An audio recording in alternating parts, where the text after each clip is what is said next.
Oh yeah, that's actually. Oh, that's the old ones.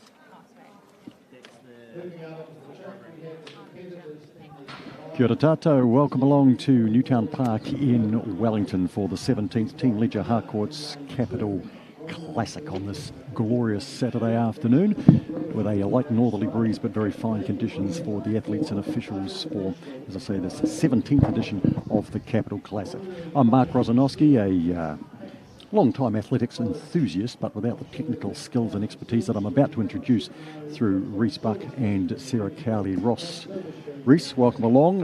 You still remain on the meet records list with your mile 16 years ago, and I think you've skillfully managed to convince meeting director Tony Rogers not to hold a mile again. Yeah, I saw that tonight. I thought with the amazing crop of 1,500 metre runners coming through, all he's got to do is throw that mile back on the program, and I'm gone for history. So no, I survive another year. 1,500 out there. It's actually going to be one of the exciting races tonight. So I'm looking forward to seeing that. It certainly will be. Sarah Cowley-Ross has been to the Olympic Games in London 2012, representing New Zealand. 2 Commonwealth Games heptathletes who've got experience across the full gambit of field events in particular, but on the track over the hurdles as well. Sarah, so exciting at the moment in New Zealand athletics, the depth and the ability of some of our field events. Yeah, absolutely. Well, great to be here at the Capital Classic and the field events tonight, particularly for me, to see that depth. We will see it on show tonight, and I'm really excited about the depth of athletics as a whole in New Zealand, but as you've said, Mark, the field eventers are going really well, so let's see what they can do tonight. We've had a lot of national exposure through the efforts of Tom Walsh and Jack O'Gill in their head-to-head clash throughout the domestic summer, which we don't have the shot put here tonight.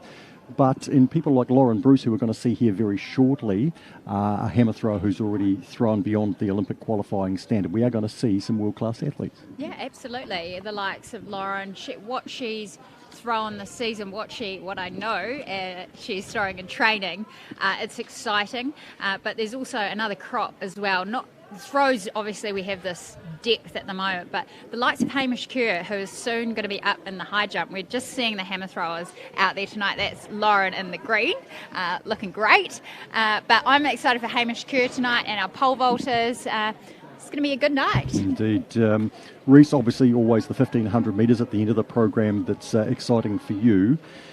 But amongst the sprint ranks, Eddie Osai and Ketia, 10.28 last week in the Porritt Classic up against Tian Welpton, who unfortunately is withdrawn tonight. So how does Eddie pick himself up without that push of Tian tonight and run another super time? Yeah, look, I think there was an article in the earlier in the week where Eddie was asked exactly that question, and I think it was that idea of he just needs to put his head down and imagine almost that Tian's there on his shoulder pushing him all the way. But look, there's not much of a breeze out here tonight. I know the sprinters don't really like Newtown Park. The wind comes around, swirls around here at the end of that home straight. But look, fingers crossed, we might actually get a nice win for him. And he even without that pressure from Tian there on his shoulder tonight, we hopefully might see a really, really good time for him. Sarah, with this hammer throw upcoming, and Lauren Bruce has had to chase down Julia Ratcliffe, a Commonwealth Games champion, and that's obviously lifted Lauren's game. Now that Lauren's got to the level that she has, I guess the rivals tonight, who might be several metres behind her in what they do right now, but now Lauren is their target. Absolutely, and isn't that great to see that battle that has been such an awesome event to watch over the summer. And I think that going back to the Potts Classic at the end of January, when Julia Ratcliffe had 3 fouls, but 2 of them were certainly in the territory where she could have taken that victory that night, but Lauren has responded. She has come into her own, and in turn that inspires all these other girls that we're seeing entering the circle tonight to up their game as well. And I think we're seeing Nicole Bradley. She'll be a strong contender tonight as well. Yeah, look, just coming back to that 100, I think on the same vein as that, Sarah, in the men's 100, we're certainly looking at some of these young guys. We've got a couple of juniors coming through that, although our focus might be on Eddie, there's a whole bunch of young kids that are going to be following him and hoping to get dragged through for a really good time. And speaking of young kids, we've got a relay taking place at the moment on the track, the first of the track events here since you've joined us, although we have had some earlier, and I'll recap some results as we get the opportunity throughout the next 3 hours of broadcast. You've seen the pole vault team there as well.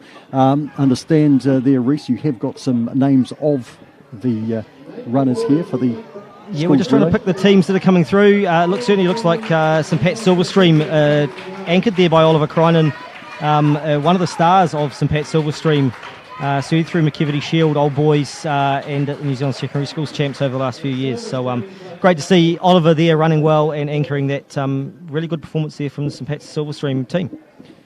Sarah, the relays are obviously always very difficult to get the 4 runners together at the highest level, and then of course to train. And have you been involved in relays in the past yourself? Yeah, I have actually. Probably one of the first teams I was in for New Zealand was the World Junior Relay team, which I competed at Santiago in Chile in 2000, and as a young buck sort of made the 4x1 team back in the days when I'd like to call myself a sprinter, so that was a very long time ago.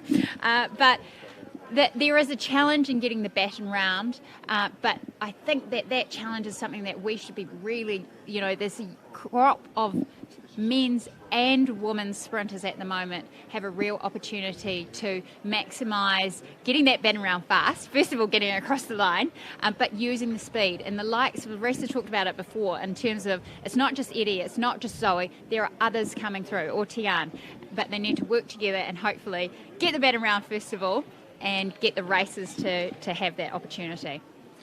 The Brentwood, in fact it's the Fuji Xerox men's elite hammer throw underway with Todd Bates' throw, 3:08. Anthony Nobilo, who should be up next, won this in 2018 with a throw of 64 and 71. He won the 2018 National Championship. The meeting record is a long one, 2003. Philip Jensen, 67 and 43.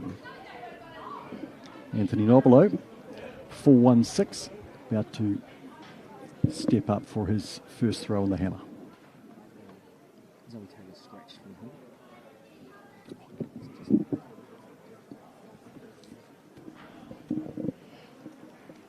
Conditions-wise for the hammer throw, Sarah,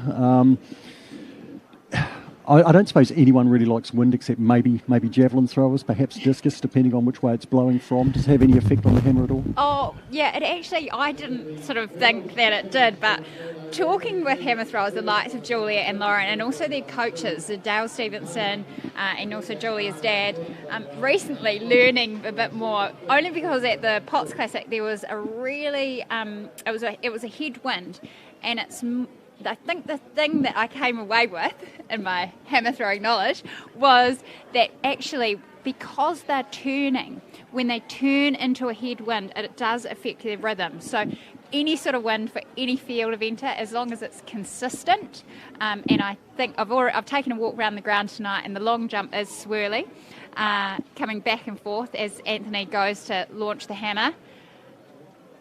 But really, it can wreak havoc, I guess, with performance. If it is a tailwind, then that's obviously favourable for them. Anthony Nobilo there with his first throw. It just makes me giddy watching it, frankly, Reece. Yeah, absolutely.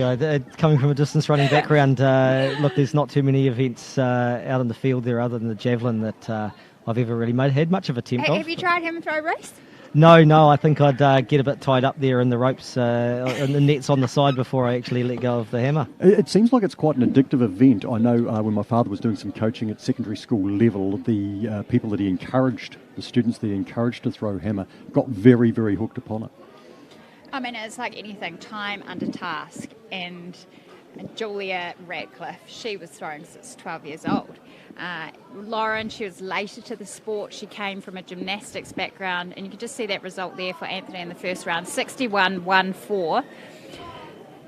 Just to note that he does have a PB of 64.93. So first round 61 effort from Anthony.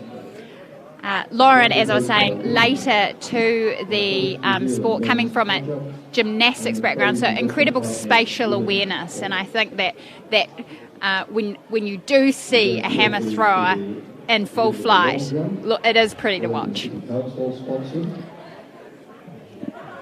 Yeah, there's one event we just saw a few minutes ago. It wasn't on the live stream, but I thought it was just worthwhile mentioning. We had the Mana Children's Athletics versus Wanganui Collegiate. So there was actually a couple of mixed teams running in the 4x1 just a few minutes ago. Yeah, just for the viewers out there, I thought it might be interesting to note that there was actually a bit of a showdown between the third leg runners there in that 4x100. Both a daughter and a son of 4-minute milers in New Zealand. So Bella Willis, daughter of Steve Willis, brother of Nick Willis, and running up against her there in that third leg was Max Lua, the son of Nathan Lua, a well-known middle distance runner in Wellington, also probably better known as Leo the Lion and the Hurricane here in Wellington. But yeah, great to see those young kids coming through, sons and daughters of some of our former star athletes here in Wellington. Yeah, and I actually saw that Bella's down for the 400 tonight, so that will be a great run, great race actually. A few other daughters of in that race, but making their names as in their family legacy, I guess, race. Yeah, well, it would be interesting to see if Bella ends up being a 400-metre runner. It's a perfect balance between mum's speed and dad's endurance. So that would be great to see. What a combination. What a combination. You had Caleb Solar in the hammer cage just before, and another certainly bred to throw the hammer, and now to round out the field of 4 for our Fuji Xerox men's elite hammer throw. And the women's pole vault to get underway shortly as well, with Olivia McTaggart leading contender across there.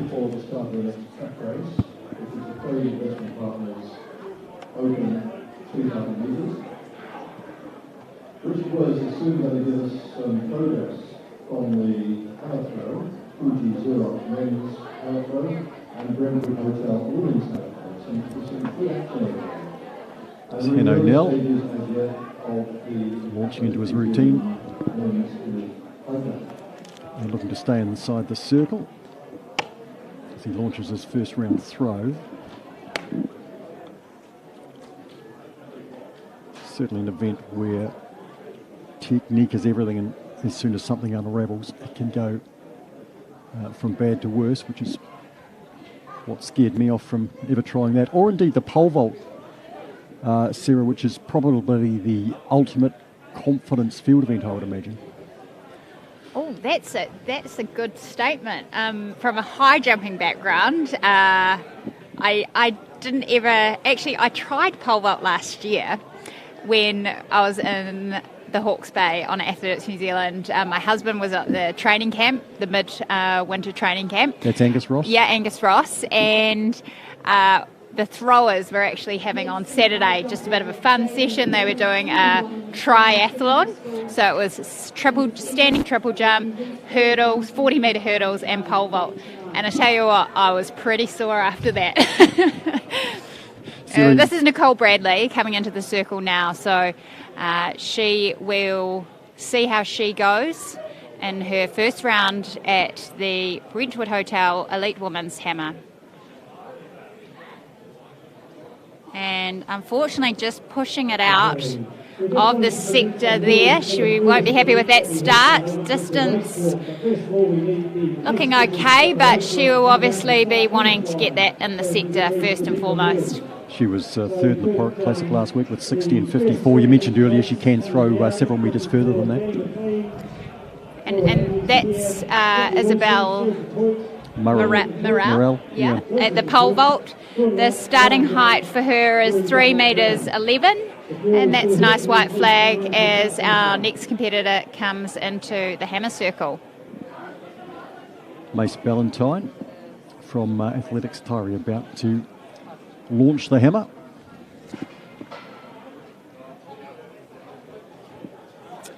And that's into the cage, unfortunately, and someone's going to have to get that hammer down. Thanks so much, officials. The officials, I've got to say, from my years of going to athletics from junior level right up to senior, are the unsung heroes of the sport. So let's sing their praises now. Oh, absolutely. Like, they've come out here so many hours before the athletes have got here to the ground. They've given up their time, not just today, but countless hours, countless days throughout the athletics season. And really, they deserve a huge round of applause for all the work that they do. And look, whoever that head referee is over at the hammer cage, I think they're going to be turning around and saying, hey, that's why we make sure the extension ladder's out next to the cage every time. But they might be waiting a little bit before they go and grab that down. Just going into the circle now is Lauren Bruce, New Zealand record holder. She won the Porritt Classic with 73 and 22. She saved that for a sixth throw. She has a 73.47 on her CV. And you can just see her speed of the turns that she's making. Wow, that looks like it's out over 70 metres. We'll wait that result, but that's a great start from Lauren here at the Capital Classic. She's clearly in superb form to pull that out first throw. Yeah, while we wait for that performance, you were mentioning before, Mark, about the pole vault being the ultimate confidence event. I'm guessing you haven't caught up on the new video that's popped up on YouTube this week, bringing back a bit of history. Tuariki Delamere, a long jumper from New Zealand, went to Washington State in 1974. He was just in the process of perfecting the somersault long jump. Managed to do out close to 8 metres before IAAF managed to ban it. And so certainly watching that video that came out on YouTube this week, go out there and Google it. Tuariki Delamere, certainly a notable figure there in the history of the long jump in New Zealand. I didn't actually probably answer your question about the confidence event, but yeah, you do need courage. Yes. Because what you're doing is you're trying to run as fast as you can with a pole, put it in a box, and then turn upside down. So you need be a little bit crazy to do that. Let's face it. No doubt. And we have all seen instances, of course, when the pole is broken as well. So 69.31 there for Lauren in her first round. So not quite 70 metres, but solid start for her. And through the men's hammer, Anthony Nobilo leading 61 and 14. He was the winner at this meet 3 years ago. Todd Bates 52 and 21. Hanno Nell 47-33, and Caleb Solis first effort 38 and 32. Young Caleb and Hannah will be learning plenty from this experience here at the Capital Classic this afternoon. On the first event that we had today, which was the 3,000 metre walk. There's 4 grades here that we're presenting. The open men, the open women. 307 here is Downey Shepherd Oates. So the open men's grade. He's been throwing in the mid to higher 50, around 57 metres. He was here at the Classic last year. So you guys would like to come up. These presenters are going to get, the medals are going to get presented by Jack and Luke, who's chair of Athletics Wellington. Prior to us coming to air here, we did see a number of events with mainly juniors involved, and also a mile walk where we had participants from 11 to 75. Might run through some of those results when we can, as the throw goes out from Downey Shepherd Oates. Which won't count, red flag.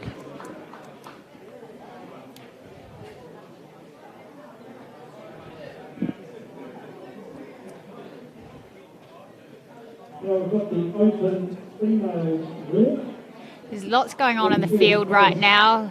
The open men's high jump has just started. We've got the men's and women's hammer, the women's long jump starting, and the women's pole vault. So it's game on here in Wellington. But we'd love to know where you're tuning in from today. Pop us a note in the chat box, and also what event you're looking forward to the most. Love to know. I know we've got one viewer in Wanganui at the moment, and there's a number of Wanganui athletes down here, including the under-16 1500 earlier, where all 3 participants were down from Wanganui, which is terrific to have them. They strongly support this meeting each year. Just on the high jump, obviously an event very close to your heart, Sarah. You've had a great deal of experience with. You did mention Hamish Kerr earlier. 227 metres he has jumped. He shares the record with Glenn Howard at 2 metres 30. These conditions at the moment, I mean, it doesn't. The wind seems light. I know probably down in the middle it's probably a bit worse. How would you assess the conditions for the high jump? I think it's great that the men's high jump is on at this time of day. They've got heat on the high jump apron, and really you can't ask for much better conditions apart from the slight shadow of the trees behind Newtown Park here. But I think Hamish is ready for a good jump today. Mentioning records, last year Brandon Stark jumped 2:26 here. It was the high jump here race, you'll remember, one of the highlights of the calendar of the meeting last year, and I know that Hamish will have that record in sight to try and get that back tonight. Yeah, and I think it's probably worthwhile noting, turning our minds back to those awesome high jump, I guess, competitions. Last year, the absence of the Australians here this year, obviously following on from obviously the interruptions in 2020 with COVID.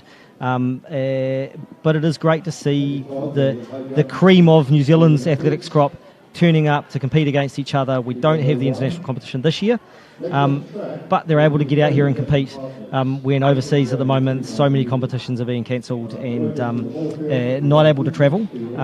But yeah, certainly for Hamish Kerr, it is going to be something he's missing, having Brandon over here to jump up against. Yeah, and I guess to your point, Reece, is that we have to acknowledge that Tony Rogers and his team and all, we've mentioned the volunteers before, but that they've been able to pivot off this week, sorry. It's been a long week.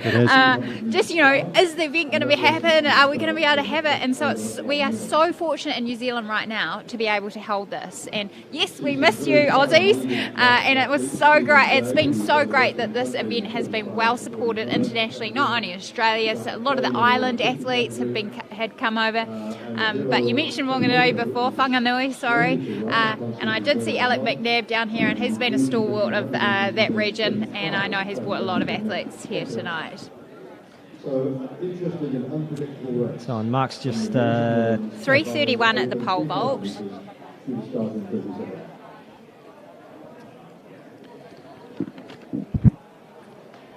Isabella Morel about to attempt 3:31 over there on the runway.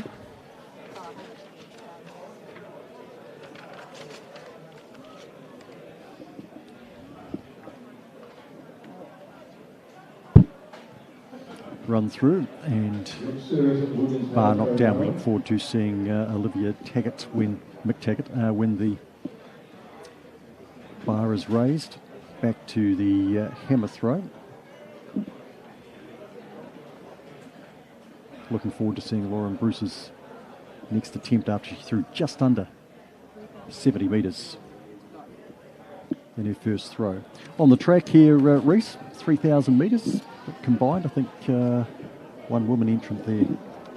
Yeah, well, actually, to be honest, for me watching this, that one woman entrant's probably going to be the person to watch. Eva Goodison. She was New Zealand, I want to say cross-country champ, but obviously because of disruptions to the cross-country season last year with the COVID lockdown, they had a New Zealand cross-country.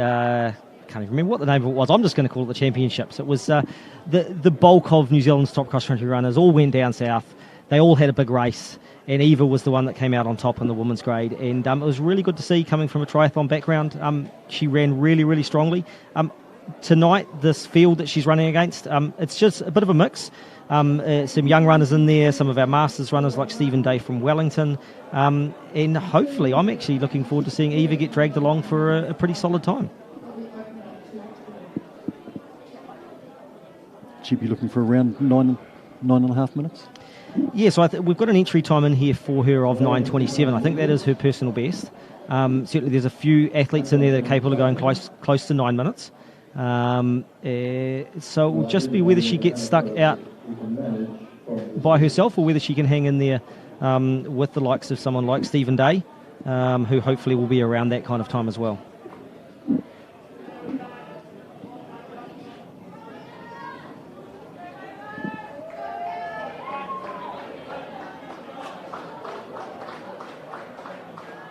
So Eva, obviously the figure there in the pink and black at the back, just in front of her, a well-known figure in Wellington running there, Grant McLean, multiple-time Wellington champion, more well-known as a marathon runner. Just in front of him, Stephen Day, once again more well-known as a steeplechaser almost. But a couple of Masters runners there that certainly hoping to get dragged along for a decent time. Just in front of them, actually, an athlete who's been living in Wellington for a few years now, Hiro Tanemoto. He's a sub-30 10K runner. He's not running that fast anymore as he gets a little bit older, but as we see, he's just made a move to the front, and he might be the athlete that's going to keep this moving along a little bit for those front runners.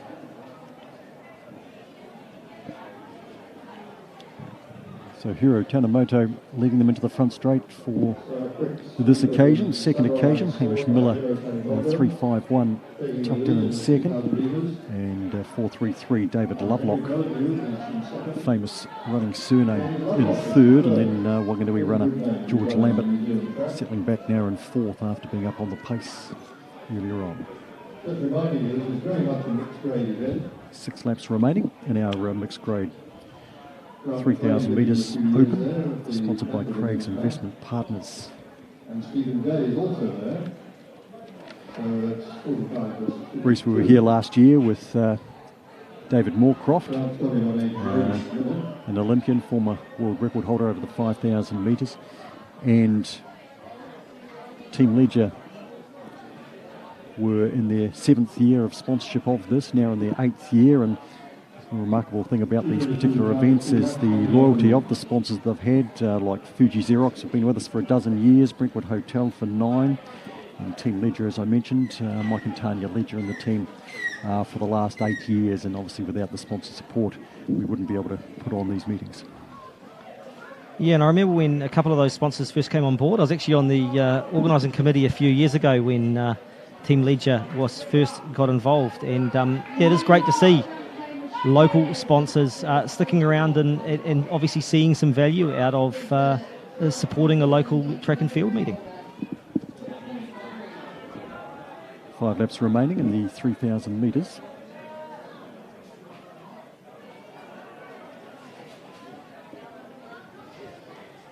Camera throw second round of men continuing. High jump underway, the elite men's.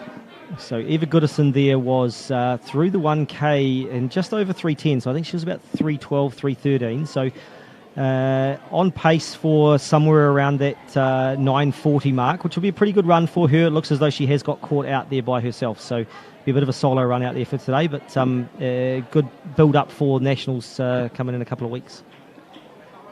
Just a note, I see lots of comments from coming in on the chat about where you're tuning into in from today, which is awesome, real international audience. So keep saying kia ora from Wellington. And some of you are asking about the long jump. I will do my best to keep you updated on that. A few family members from around the country and across the Tasman. I can tell you now, Mariah Riranui is on the runway, and I'll just keep you informed on that if our cameras aren't able to get to it. There's a lot going on over these next 2.5 hours here at Newtown Park. That long jump last week at the Porritt Classic, Sarah, was one of the highlights of the meet. It was incredibly competitive.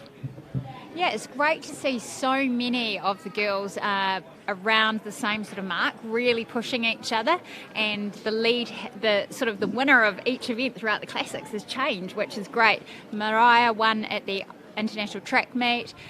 She didn't. She was at the Pots, and then we had another girl who someone's going to put on the chat and tell me, it's just escaped my name right now, Keegan Duffy, I think her name was, at the International Track Meet, and then Brianna last week at the Porritt Classic. So yeah. I know some of her family members are watching today. Well, Brianna Stevenson, she ended up winning on a countback from Lily Zabo, so it was extremely close, and they both were competing in the 100 metres as well, so they were dashing between events, which I've no doubt you've got plenty of experience doing, being a heptathlete. Yeah, that's just Mariah there. That's her jump.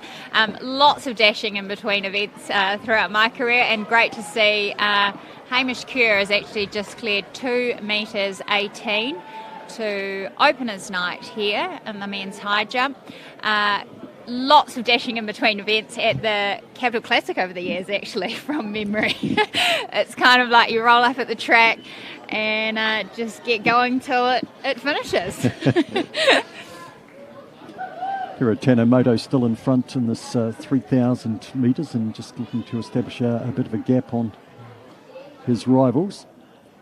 It's George Lambert through to second spot now.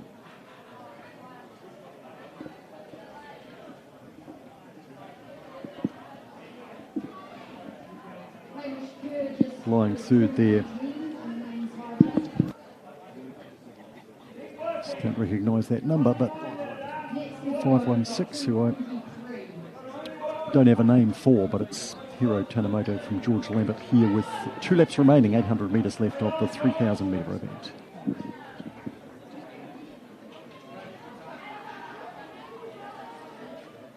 Two laps to go, Hiro Tanamoto's holding his lead. Experienced marathon runner, half marathon. Just on those though. Great endurance there against 2 much younger athletes.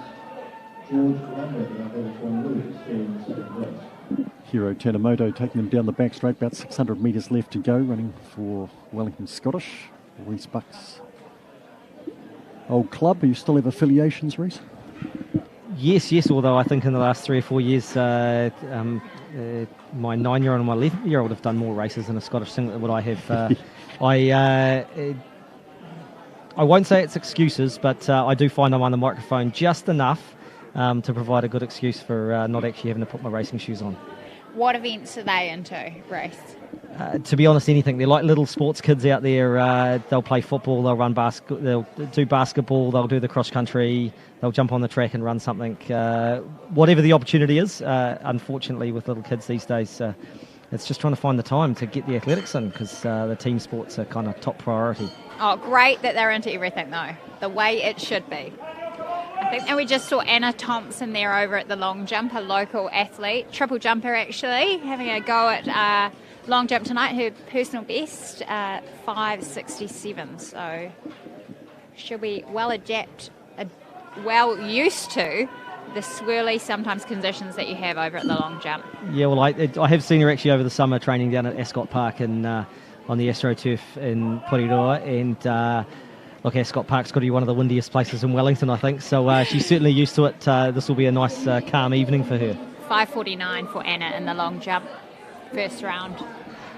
Hiro Tanamoto here, Rhys, is going to kick away for a comfortable victory in the mixed 3,000 metres. Craig's Investment Partners Men's and Open graded, 1 woman, and that is Eva Goodison, who is just about to get the bell now with 1 lap to run, as Hiro Tanamoto comes in with about 50 metres to go. And Hiro will be happy with this performance. As I said before, he's a 10,000 through to marathon runner. He's run a 2:20 for a marathon, but that's kind of in that long history of being a distance runner. So sub 9 minutes there tonight for him. I think George Lambert there following up close behind him. So a couple of good runs. We've got Eva Goodison just down the back straight there. If she keeps on this pace, we might be looking at just under 10 minutes there for Eva.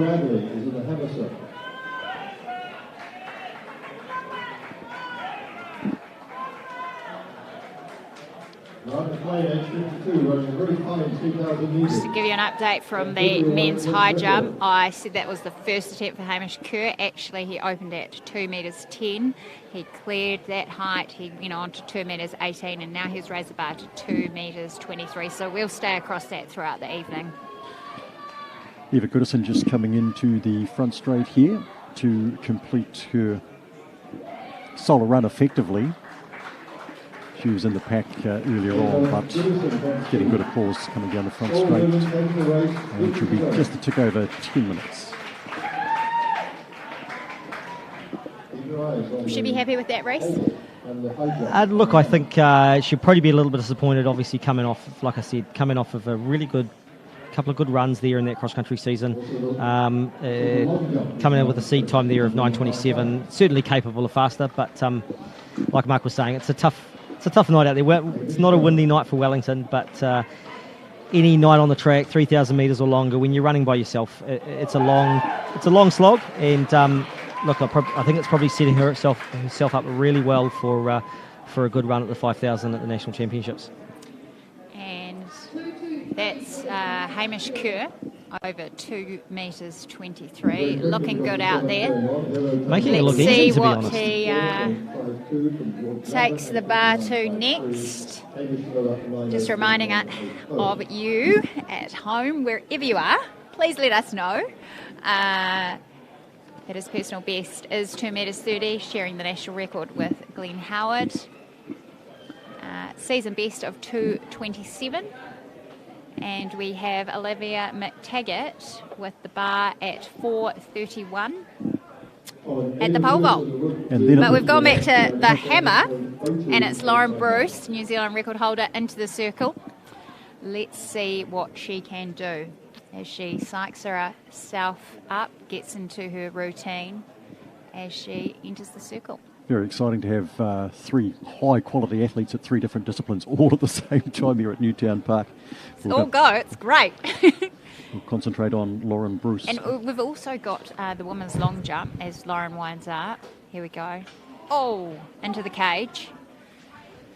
And that's 2 up there so far that we've seen. Caught that. I interviewed Lauren recently for the Locker Room, which is a newsroom website which I write for, and it was really interesting hearing about how she actually used to throw. She's changed the way she throws in terms of throwing left-handed or throwing right-handed. Right. And incredible athlete to have that ability to do to make that change in her career. So unfortunate into the cage there. Anna Grimaldi is also jumping in the long jump tonight, one to watch, but we will keep an eye on those results. I know a few of you are hankering for them.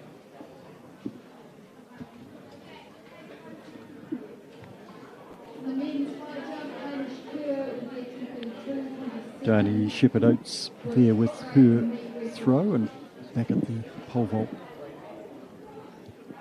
We await Olivia McTaggart at 4:31.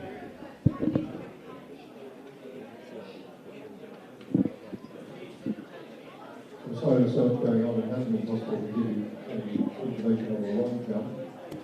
This is the Wellington City Council, there is a lead long jump on a few events tonight, and a very strong field. You were just making the comment before, Sarah, about the so many events going on, and I think from a spectator here at the Capital Classic here tonight, it's wonderful. You get to look out over the track. You can certainly sit close to the long jump. You can see the hammer. You can keep an eye on the pole vault. You can see the track events going around. But for someone sitting at home trying to watch that live stream, it is a bit frustrating, we know, but we will do our best to keep those results coming in. And I know right now, Reece, as we are talking, I'm seeing Olivia McTaggart just about to do her run-up, which you're seeing as well at home. That's 4:31. McTaggart up, and unfortunately not over that, but we'll keep you across that. She's had a great season so far. 4:55 personal best recently, 2 4:50s. And a great competition with Imogen Eris, who is on the runway behind her. But what we're seeing now is the women's long jump. And this is Brianna Stephenson, the current national champion, going through her paces. I always like watching her, how she starts. Coached by Elena Brown out of Auckland. Really aggressive on the runway, which is great. And we wait for what looks like a white flag. Always a good sign as a long jumper or a horizontal jumper. She looked happy with her hand clap. You know what she's thinking, Brianna, I think. Just as she approaches there, we see the great images from the Stream Shot production.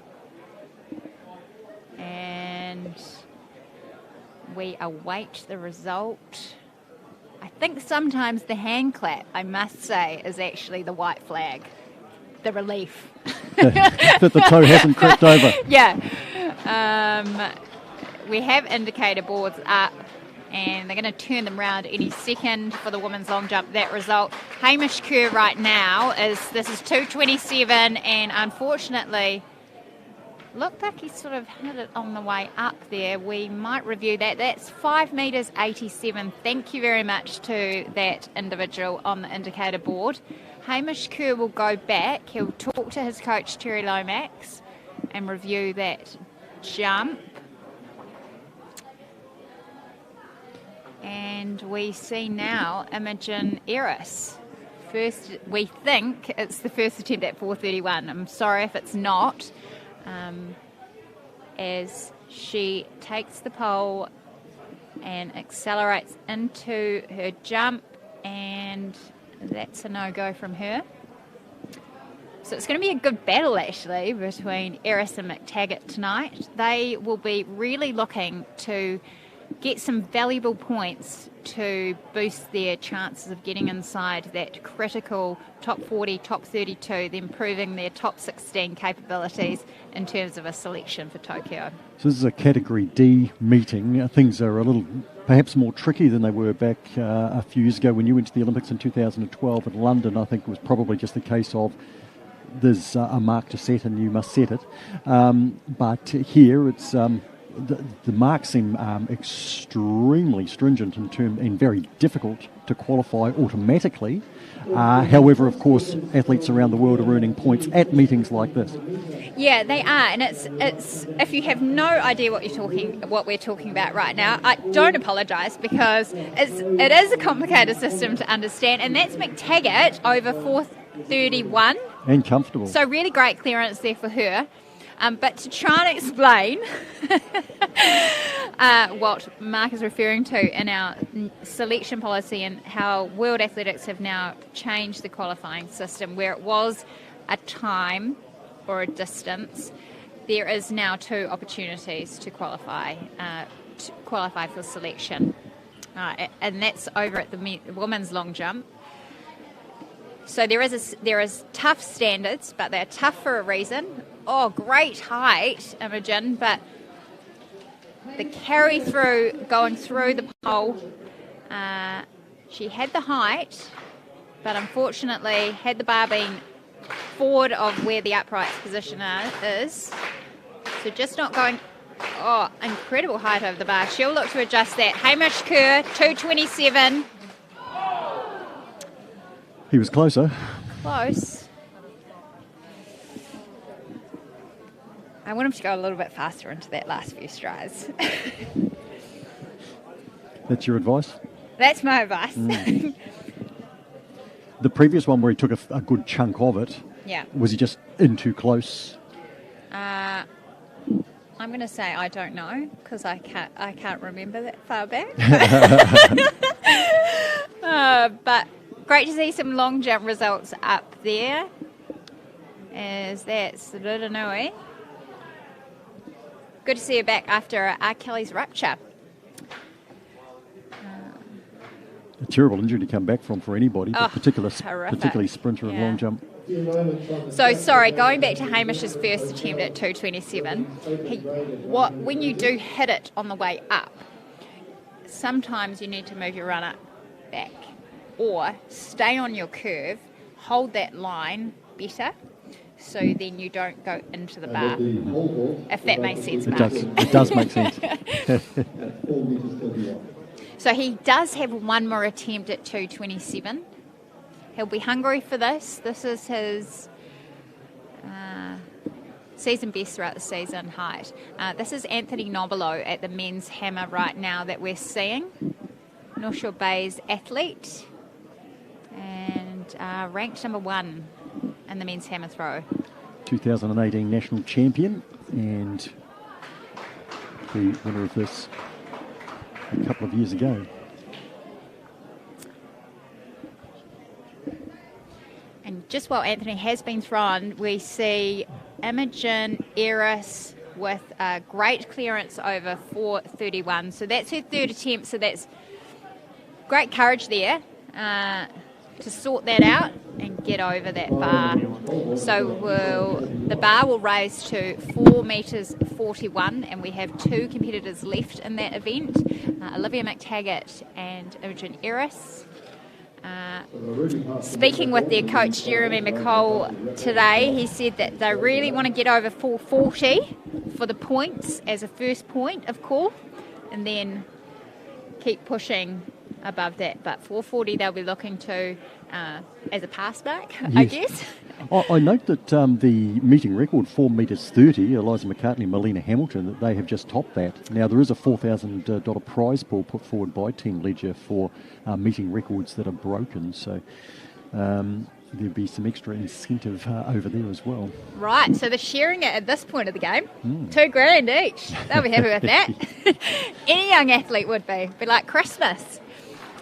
So we've got Hamish Kerr. This will be a meeting record as well. So can he join the prize pool? We're just seeing Mick Taggart go over, attempt, unfortunately unsuccessful. Hamish Kerr, 2:27. Yes, he can! Great effort! Sorry for shouting into the microphone there, but that was a fantastic clearance by Hamish Kerr and a meeting record, season best. Now let's see what he raises the bar to. Will it be 2:31, Reese? I hope so. Look at that. That is a great jump. It's a good clearance. Hey, with my former with my Capital Classic former committee member hat on, I certainly want to see another championship, another meet record here. It would be great to see. Every year, you expect that there's going to be some years where things are going to plateau, but every year, different events, different key athletes coming through, and taking down some of those meet records. It's really, really good to see. Every year, a little bit different stuff happening out in the field and track. Yeah, I'm excited.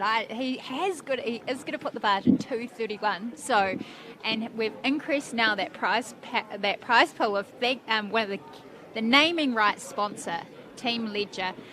So $4,000 will be split at the moment. Well, it could be two ways, definitely. Yes. Because this pole vault now, and that's Imogen Eris.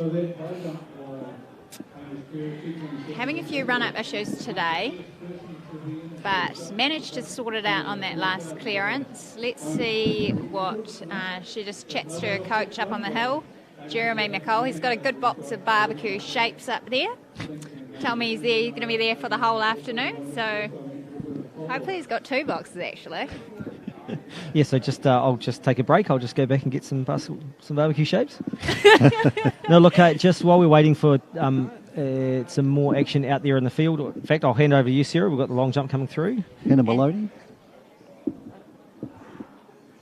So I was just going to switch back. You were talking about the qualifying and some of these athletes looking at qualifying standards here tonight for the Olympics. We had an announcement come out this week from Oceania Athletics. Unfortunately, disappointing for a number of the athletes, the Oceania Championships won't be held this year in 2021, which a number of athletes would have been looking to use to gain some of those extra points for qualification.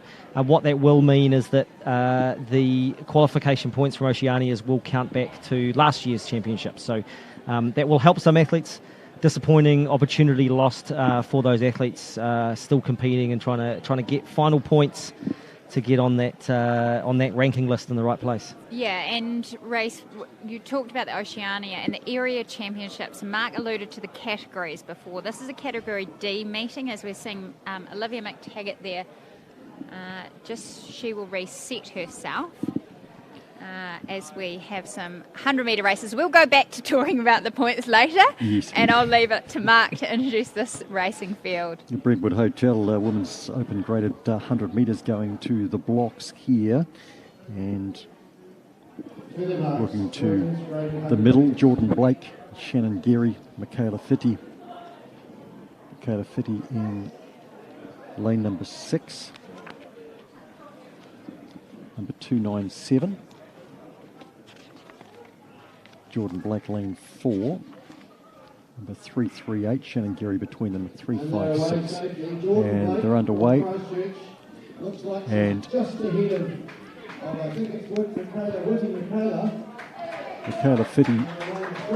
And it looks like 3 will come through. That looks like Colette Shale there. Colette Shale, 429 there from Palmerston North, came through there for the win. I was actually trying to keep an eye there on Libby Lakis She's down here as Karori Athletics, but I believe there she was running in the Wellington Harriers singlet in the blue. I think that was in lane 2, but certainly one of our top Paralympic athletes. And being a Wellington athlete myself, we've seen her come through the junior ranks and now running into the seniors as well, running really well. So an outstanding performance there, Colette Shales, just 16 years old, from Palmerston North in lane 2. We'll get that time through for you shortly. 11.97 over Jordan Blake, 12.19.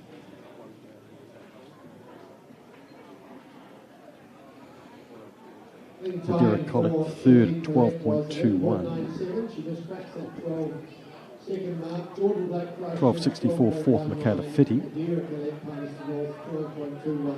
Imogen Eris at the pole vault, 4:41. That's her second miss at that height. She'll have one more attempt at that, as will Olivia McTaggart.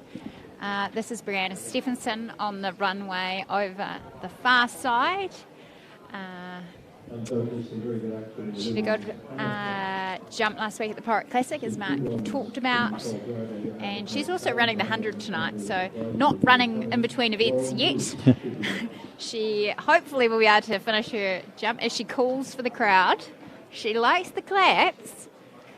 And very powerful as we see her accelerate down the runway and really drive into that board. No claps out of the pit that time, but a white flag. So I think there has been a few swirly ones. I remember competing here, sometimes you get a 5 metre tail and then all of a sudden you would get a 2 metre head. So it's just a matter of looking at that windsock, being patient, hopefully catching a good wind. Lauren Bruce into the circle now for the women's hammer throw. Personal best 73.49, an automatic qualifier for Tokyo. As we've talked about qualifying standards before, that the standard for World Athletics is 72.50. And right now we've got Lauren Bruce and Hamish Kerr lining up at the same time. We'll go Lauren Bruce first into the cage, but Hamish Kerr, very close on that attempt. Attempting a new national record of 2:31. He currently is the joint record holder with Glenn Howard at 2:30, and Sarah, he ran that very close. Very close. He'll be happy with that, as Tony Rogers will as well, the meeting director in the background there. That's a really great attempt. And the thing is, with Hamish clearing 2:27, not only is it a meeting record, it allows him the opportunity to actually have a go at his personal best. And for high jumpers with pole vaulters, you get to the point in the competition where you're actually able to give yourself a shot of doing a PB. And that's Olivia McTaggart there. Unfortunate there, 4:41. We will see Imogen Eris have her final attempt at 4:41 soon.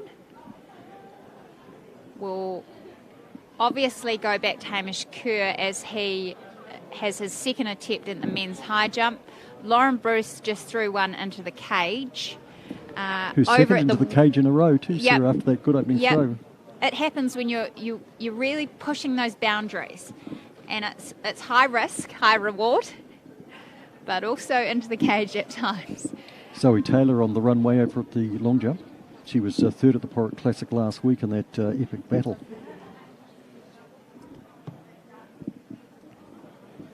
And I'm just looking at the windsock over there. It is a huge tail, and it's sometimes quite difficult as a long jumper when you do get those gusts to make a quick adjustment before you start your run up. So she's just waiting there. The windsock's dropped a little bit, but we have Imogen Eris here. 4:41, can she do it? Oh, unfortunately no, but great that she's had the attempt. Back to the long jump.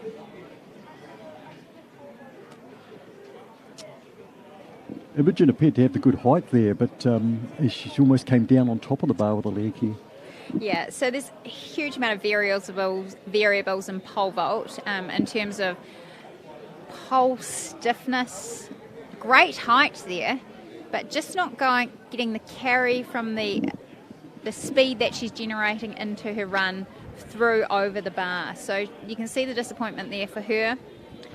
But great for her. She's had a couple of no heights recently, so good for her to get a mark, get out there, back competing over the bar, and we'll look forward to her at the Sir Graham Douglas meeting next weekend in Auckland. Got another 100-metre race coming up shortly, the Open Men's B race over the 100 metres. Sarah, just with that first attempt there of Hamish Kerr, how have you found it in the past when you were striving for a height, perhaps a new personal best?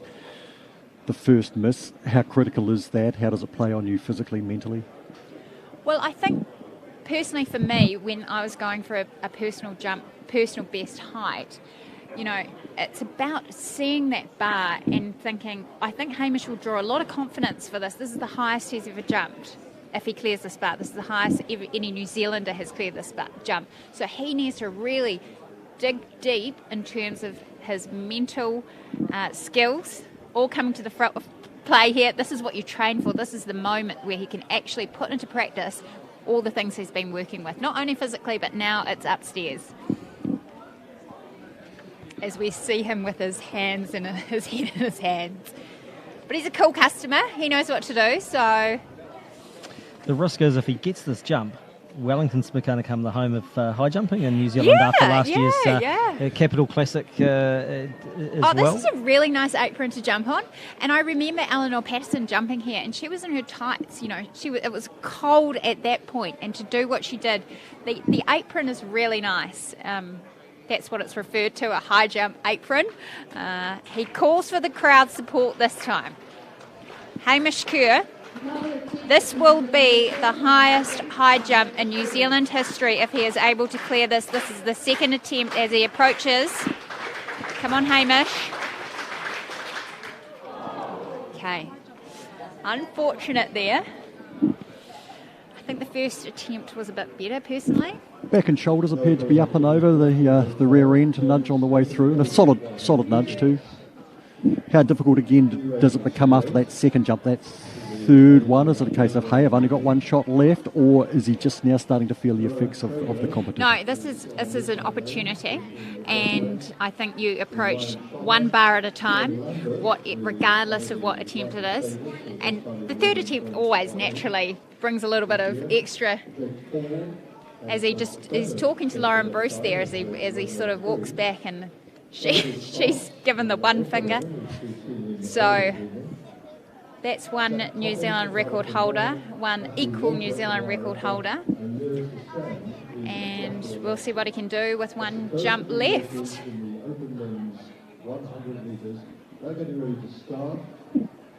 100 metres about to come to the blocks here.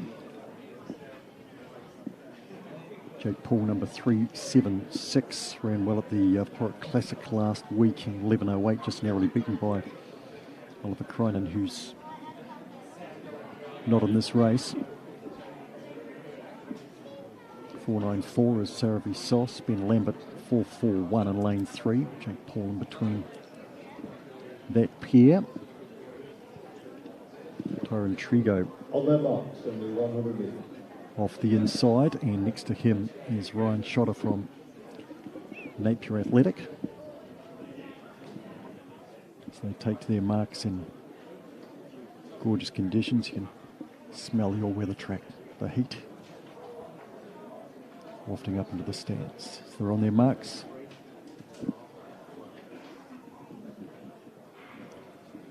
And they're underway.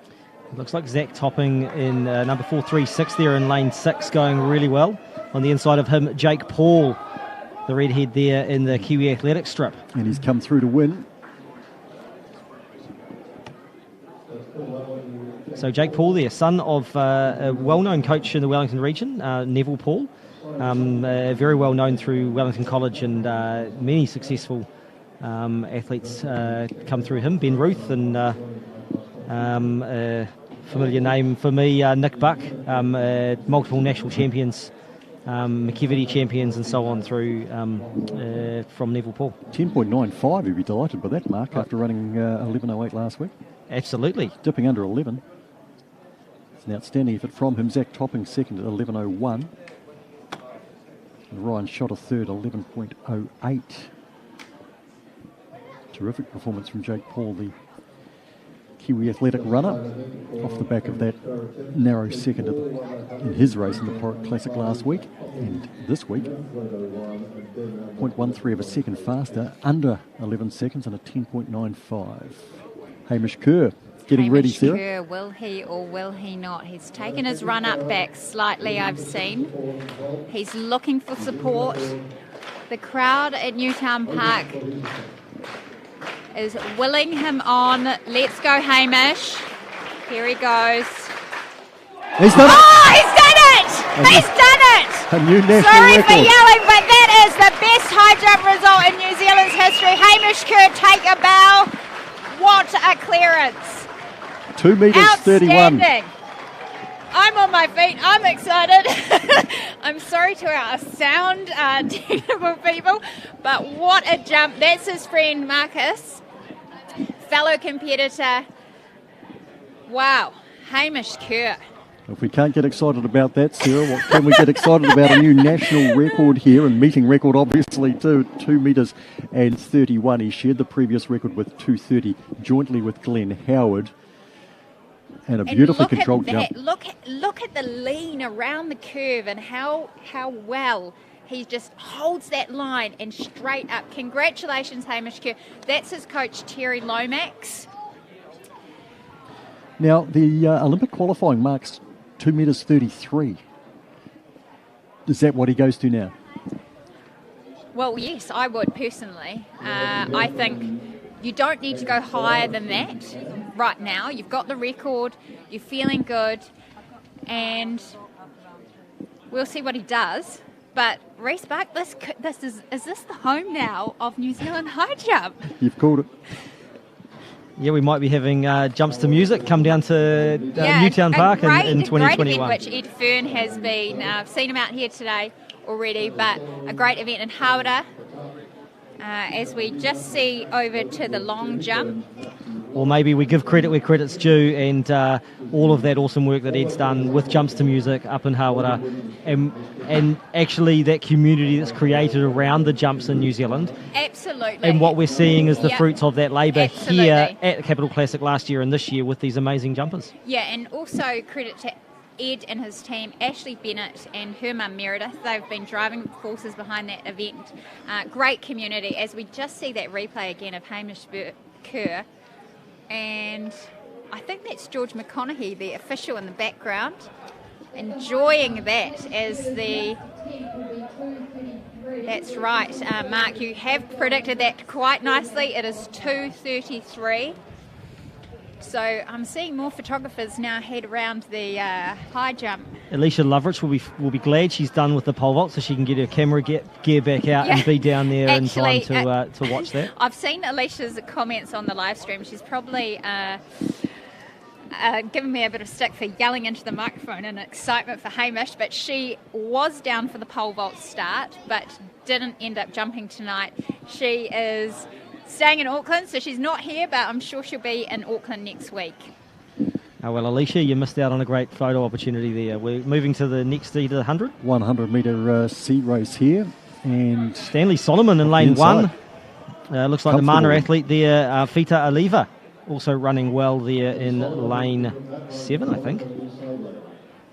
So just coming back to Jake Paul's run, that 10.95, he actually has a personal best of 10.95, run here at the Capital Classic here 2 years ago. So certainly consistent, and Capital Classic does it for Jake.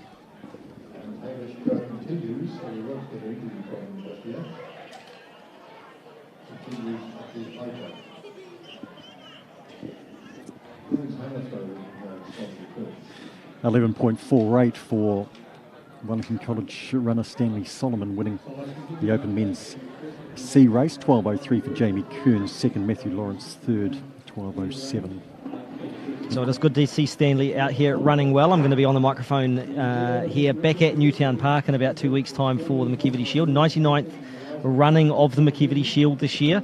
So I imagine there's going to be some big celebrations coming in next year. 100 years of a track and field meet. But certainly I'll be looking forward to seeing Stanley run in a couple of weeks here. That's incredible, 100 years. How good is that? Of course, later in the elite men's 100 metres, we look forward to Edward Osai and Ketia running. Unfortunately, Tian Whelpton have had a great battle throughout the summer, but Tian not with us today, so Eddie Osai and Ketia, the hot favourite for the elite men's. So we've got that result from the women's long jump popping up on the screen there, and there Lily Szabo with that jump of 5 metres 98. Looks as though she's leading at the end of round 3. It must be good conditions this week with Lily Szabo jumping 20 centimetres further than she did last week when she tied but lost on a count back to Brianna Stevenson, and Brianna's also jumped 10 centimetres further than she did last week at the Porritt. Great competition over there with the girls. We'll see what unfolds in the coming rounds. They're clearly pushing each other to some very good distances with the depth of the competition there. Yeah, it's great to see. There's not one clear standout in that event this year, I would say. Now 2 girls, 5.98, her and Mariah. These girls will be looking to get over, obviously, 6 metres as we see Mariah on the runway now. And I know her family's watching. They've been putting in the chat. Please let us know where you're joining in from. Oh, and apologies, Susan Sinclair. That was James Sanderlin, the hurdler. Congratulating Hamish Kerr. This is Mariah. Look, I think it shows that great community within the athletics fraternity here. I saw Zach Topping, who had just obviously recently run the 100. He was one of the first ones to run up and congratulate Hamish Kerr there as well. So across events, I think these athletes get to know each other. Going to so many track meets, you see each other around, you're training alongside each other, and across events, everyone's happy to see a New Zealand record. Absolutely, and I remember the day that Glenn Howard jumped 2:30 in Christchurch. I won't forget it, and watching in the stands at QE2. And, thinking about QE2 as Christchurch on Monday heads into the 10th anniversary of the Christchurch earthquake. It was a great day, and those that, were there will remember that. Like, the people that are here today will remember this, and probably the people at home will remember me yelling into the microphone as well. But the community... Athletics might be an individual sport race, but it does certainly have a team aspect that people want each other to do well. Your competitors, but also you can see your mates as well. I think obviously 2021 being the year of a track and field getting a bit of a resurgence back in Christchurch as well, with the new track all up and running. International track meet back. Shame they've got such cold conditions down there, because they've had some very warm days this summer, but it wasn't for that meeting, unfortunately. Brianna Stevenson about to make another attempt on the long jump runway.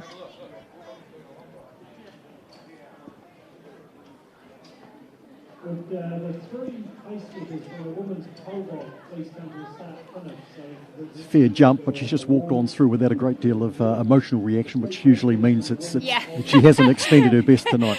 Yeah, I think she... here we go, though.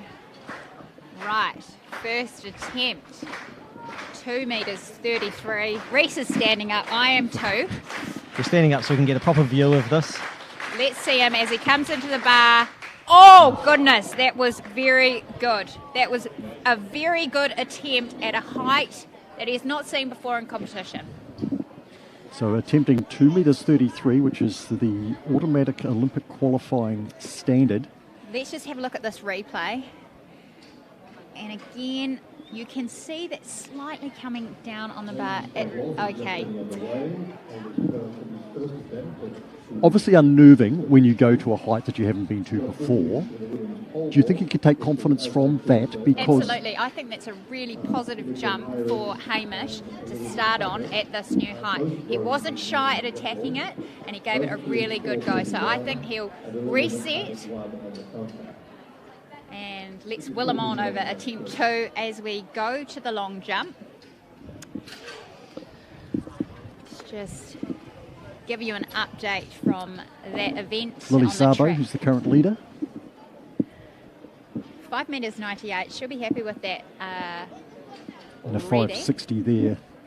560. Probably not so. Sorry, I think that was the last competitor's result. We'll get Zoe's distance. That's Lauren Bruce you're seeing there on screen. The women's hammer here at the Capital Classic. Lots going on. She'll be happy with her opening throw, but then the next 2 into the cage. So it hasn't quite gone according to plan since that first very encouraging effort, which was just under 70 metres. Sarah, the hurdle's been put up in front of us here on the track. Again, an event that you've had much experience of. Yeah, I remember actually running here a number of times. I spoke to Amy Robinson as I came in with a coffee, and she was looking forward to running tonight. She's had a good season so far, 13.60. She ran in Christchurch as a personal best the week before the ITM. She had a win over Fiona Morrison last week, who's been such a stalwart in this event. Equal New Zealand resident record. Correct me if I'm wrong there. But they'll be looking for a good battle tonight. Also, Haniwai Knowles, a young up-and-coming hurdler who set a personal best in the 100 last week at the Pirate Classic. So that's really encouraging. First time under 12, 11.95. Yeah, good run. Which is really good fantastic. Run. And, you know, when you look at the Australian Liz Clay and what she has just done, 2 Olympic qualifying standards in the last few weeks, 11.72, and you look at Haniwai's speed, around the same as Liz Clay actually in terms of her 100-metre personal best. So a promising talent for the future. We've got Hamish Kerr now on his second attempt at the men's high jump.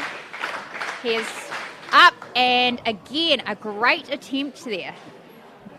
Really solid, Hamish. He's getting a lot from this experience of jumping at this height. As Mark mentioned, this is the World Athletics qualifying standard for the Tokyo Olympics, 2:33. He has just set the New Zealand record at 2:31. He was the equal New Zealand record holder at 2:30 with Glenn Howard.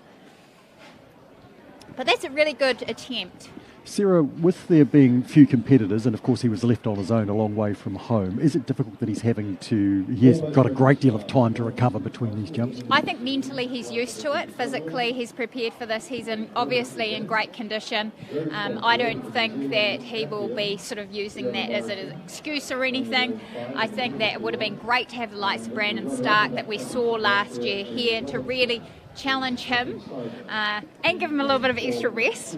But I kind of think once you get a roll on, you can kind of keep going, and you feel warm, so you don't cool down and you're not having to strip off and strip on the layers. So he's just gone over to his coach, Terry Lomax, who will be just thrilled with this effort tonight of Hamish. And there's a few of the high jumping fraternity here tonight, and they will be stoked for Hamish. Indeed they will. Women's 100-metre hurdle, Zoe Taylor on the inside, Amy Robertson looking to continue her unbeaten streak. Last year's winner Fiona Morrison, Haniwai Knowles next to her, and Alexandra Highland, number 326. 5 runners, and Amy Robertson on an unbeaten streak. 13.60, as Sarah mentioned, this season, 13.80 at the Pirate Classic. Fiona Morrison winner at this meeting last year in a 13.69. As they go to the blocks, looking at Amy Robertson, number 405 in the white top, and Fiona Morrison next to her in the middle, 340. And they're off into the first hurdle, and Amy Robertson's kicking out to a handy lead. Haniwai Knowles going well, and between them there then is Fiona Morrison, but kicking out strongly. Amy Robertson will continue her unbeaten streak and get home comfortably here on Fiona Morrison. Haniwai Knowles in third spot after making a very good beginning.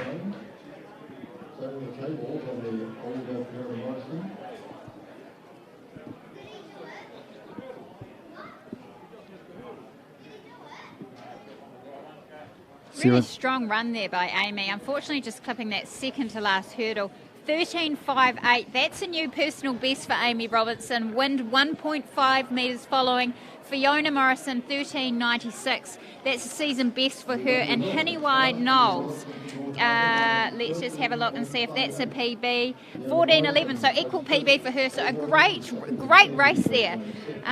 Those girls really pushing each other, and a really strong result. Congratulations, Amy, on your personal best. She continues her outstanding season, does Amy Robertson, and having clipped a hurdle there, clearly she can lower that mark again, given the right sort of conditions. And we just saw a jump there from Anna Grimaldi over in the women's long jump. We will try and get that result up on the screen there for you.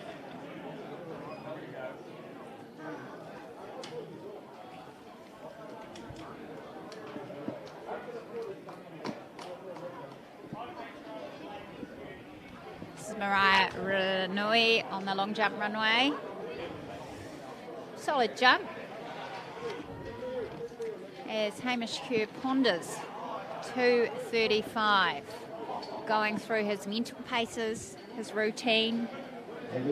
Looking at the bar, and it is well over his head height. He calls for the crowd's support. I hope you're standing up at home, because I am standing up here. His girlfriend Georgia Howell's watching in the stadium. Hamish Kerr as he approaches the bar. Oh, goodness me. What a class act, Hamish Kerr. Congratulations.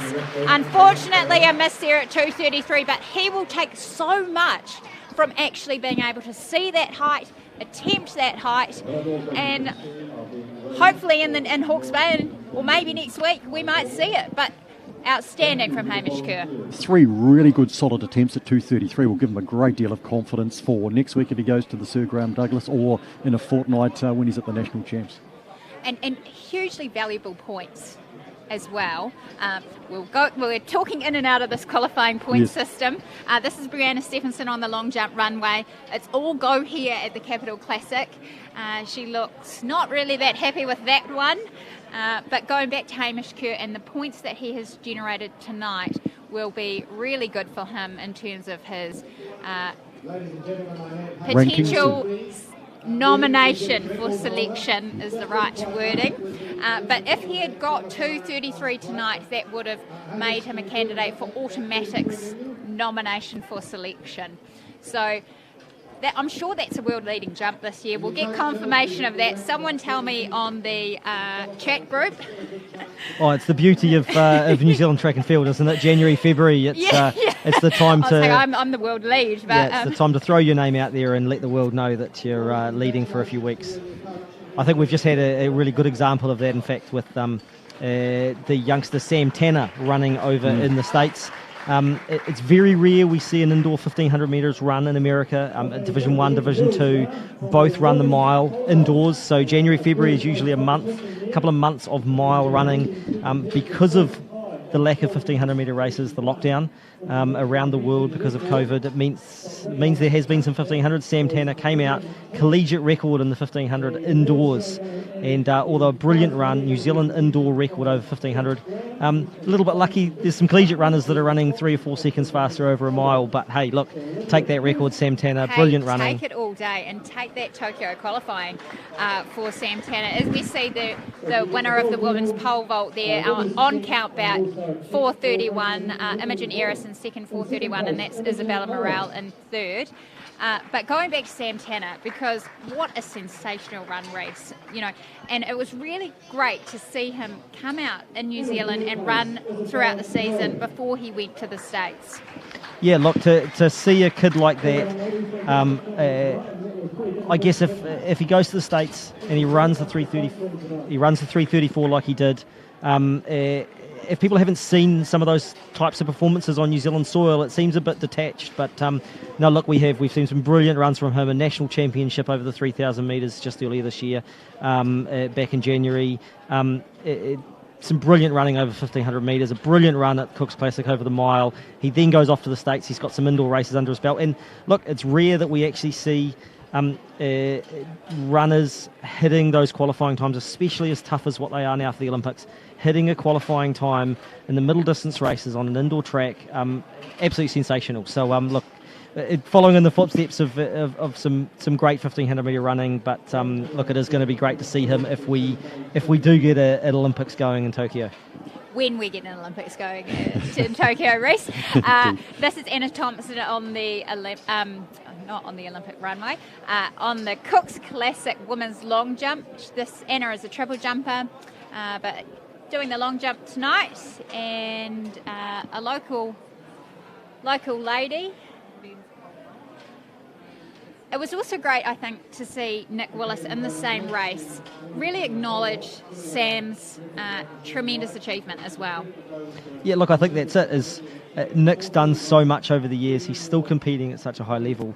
But when you've got a kid like that coming through and breaking your records, look, I'm sure there's some athletes out there that get frustrated when they see their history disappearing with these new young athletes. But Nick certainly is one that he has embraced that. He supports those young athletes, whether it's the Eric Speakmans, the Julian Oakleys, Hamish Carson a few years ago when he was breaking through.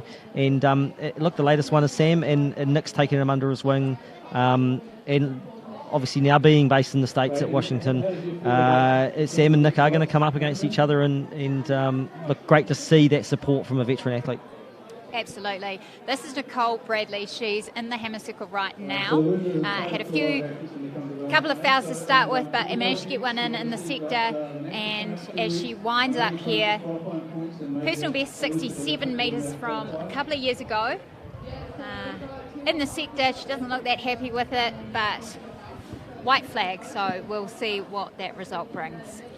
So recapping, we've had two meeting records now, obviously a New Zealand high jump record, which is a meeting record as well, and that from Hamish Kerr, and Olivia McTaggart winning the pole vault on a countback with 4:31, a new meeting record, and taking that off Eliza McCartney and Melina Hamilton. Eliza doing it 6 years ago now, and Eliza probably responsible too for the surge in interest that we've had in the pole vault, and terrific to see the likes of Olivia and Imogen coming through underneath Eliza. So speaking of records, actually we've got Lauren Bruce here into the circle. The volunteers just move the cage over, left-handed thrower. She's had a couple into the cage tonight, but let's hope that she is able to get this out. This is Anna Grimaldi. Unfortunately, just runs through there. She set a New Zealand record in her category at the International Track Meet. She is the Paralympic champion. We'll get back to the long jump, but let's focus now on Lauren Bruce in the hammer circle. Spurred on by a fellow, well, not Cantabrians, but Lauren is. Hamish's performance. Look at her speed in the circle as she throws that hammer out. That's around 70 metres.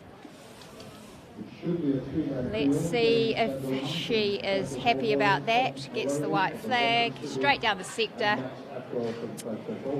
And we'll see what happens. Be close to her first round throw, which was just under the 70 metres. Very similar sort of throw there. You can really see the difference in speed in Lauren compared to the other girls. Here's Mariah Riranui on the long jump runway. Getting a little bit colder out of the sun, I have to say. Have noticed the drop in temperature in the last few minutes here. Just in the last few minutes. Yeah. So 68.44 there for Lauren Bruce in the women's hammer.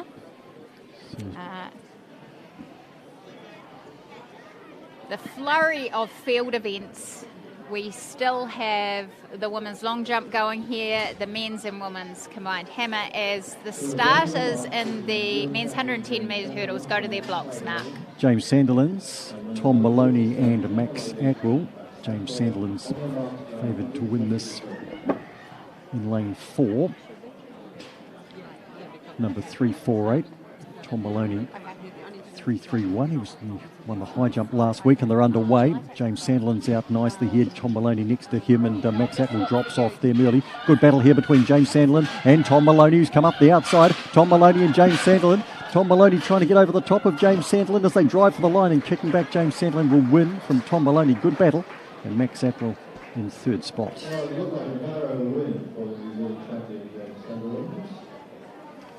Good win from the national champion, James Sandilands. So he was pushed hard, particularly mid-race. Tom Maloney measuring up to him. Brianna Stevenson in the long jump pit. Red flag there. She's been a little disappointed with her last few jumps, not being able to match up to what she has done a little earlier. And Lily Sabo, 6.98, winning that competition last week at the Porritt Classic. Brianna Stevenson won on a countback with 5.77 from Lily Sabo. But Lily today. I'm going to go down and do Hamish. Yeah.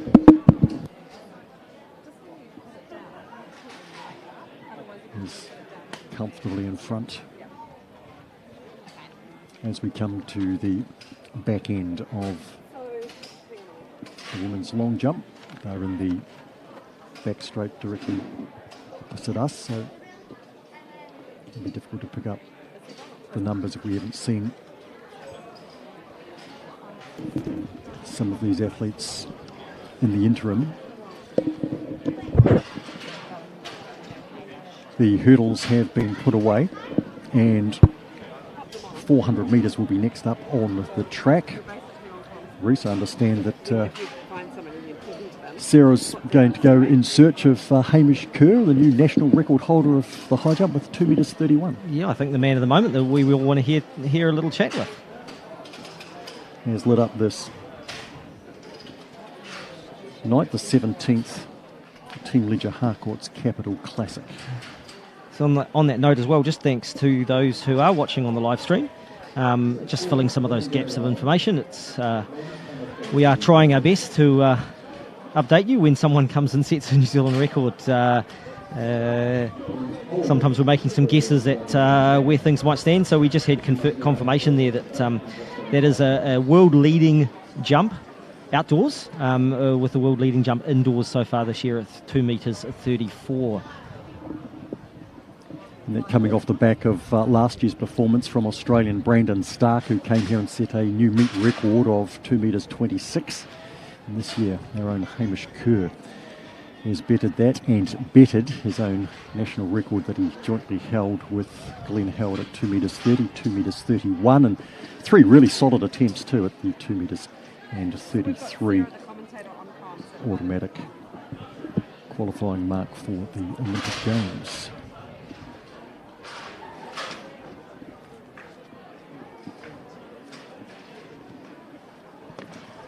Slight lull here on the track as they get set up for the 400 metres and some of the field events, first wave of field events winding down too a little earlier before we came to air. Here's Anthony Nobilo, the leader in the men's hammer, number 416, about to throw, national champion, previous winner at this meeting. And he sent that out around the 60 metre mark. He's been beyond the 60 metres so far already today. Be crossing to Sarah Cowley in a moment for her chat with Hamish Kerr.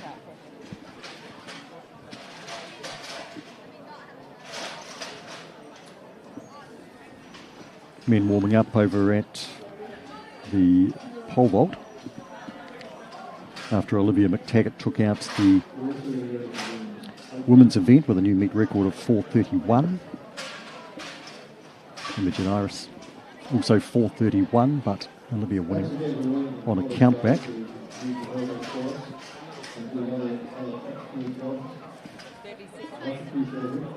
So in 30 seconds we'll catch up with Hamish Kerr via Sarah Cowley and the men's pole vault now in progress. Following the but just lift up your mic, the one on your headphone. third. Lift it straight up.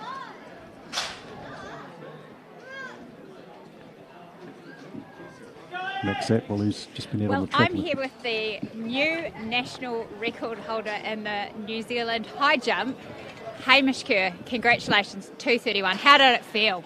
Oh, it felt awesome. Just so stoked. So stoked to get a PB. It's just the greatest feeling in the world. So happy. And you had some really good attempts at 2:33. How did you feel about that? I kept on third attempting it. So I got 2:27 third attempts, 2:31 third attempts, and then, I just didn't have the least for the 33s. I was just so tired by the end of it. So, bit of change in strategy next time, but it's definitely in there. What did it sort of, and you gave yourself a chance to have a personal best attempt. 2:33 was the Olympic Games qualification. You mentioned it's in you. We say it's in you. What would be your change in strategy? I think now that I've got the PB, now that I know I'm the outright national record holder, I'll probably start a little bit higher, and then I won't muck around. I'll just get up to it. It's such a mental event, as I'm sure you know. So for me, it was sort of like get a little PB and then try and go for a bigger one. So now I've got that little PB, I'll go for the big one. Now, lots of people involved in this jump today. Quick mention of your coach, Terry Lomax, and your training partners. How much is this their achievement as well? Oh, it's huge. I couldn't do it without them. The training partners at home, you know who they are. They are all just, they're pretty much behind me all the time, and it's actually a real team sport, this event. And also, big shout out my family who came down to watch tonight, and they don't often see me in this setting, so it was pretty cool to have them there. Well, congratulations, New Zealand record holder. I was jumping up and down, the crowd was jumping up and down. Rest up now. Body feels okay? Good. Body's good. Great. When will we see you again? Next weekend, Sir Graham Douglas. Perfect. Recover well, and congratulations. Hamish Kerr, winner of the men's high jump and new outright New Zealand national record holder in the high jump, 2:31. And that was the moment in replay there when Hamish Kerr jumped 2 metres 31, beyond what anyone has achieved in New Zealand high jump before. Max Atwell over at the Team Ledger Harcourt's men's elite pole vault. He's just been on the track over the 110 hurdles and popping over to the pole vault. That's a pretty fair double, I've got to say, Reece.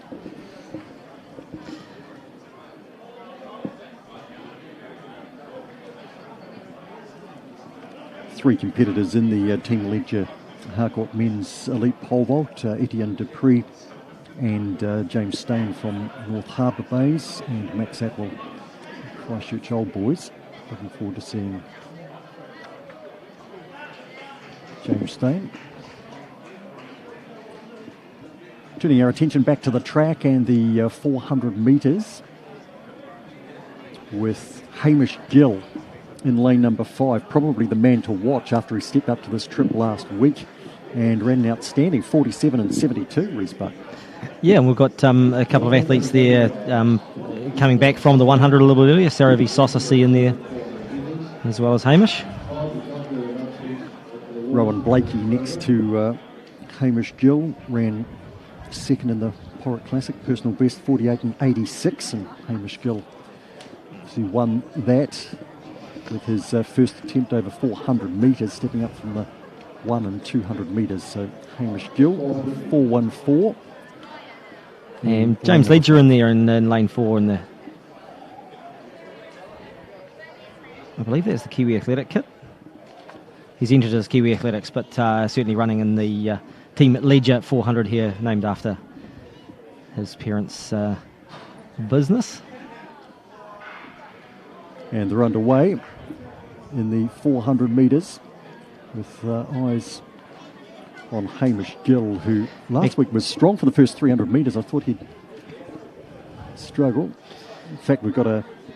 Actually, we're just coming back to the race list that we've got up here, which actually has it with William Sohoy in lane 3. The field that we were just referring to will be one of the next races. Daniel Taylor there from Athletics Wanganui in lane 4. Finn O'Sullivan from Christchurch Old Boys lane 5. Liam Wilcox from the Mana Strip there in blue and white, and Lachlan Stefanidis from Wellington Harriers, but it's the Christchurch Old Boys runner there, Finn O'Sullivan, running very, very strong in lane 5.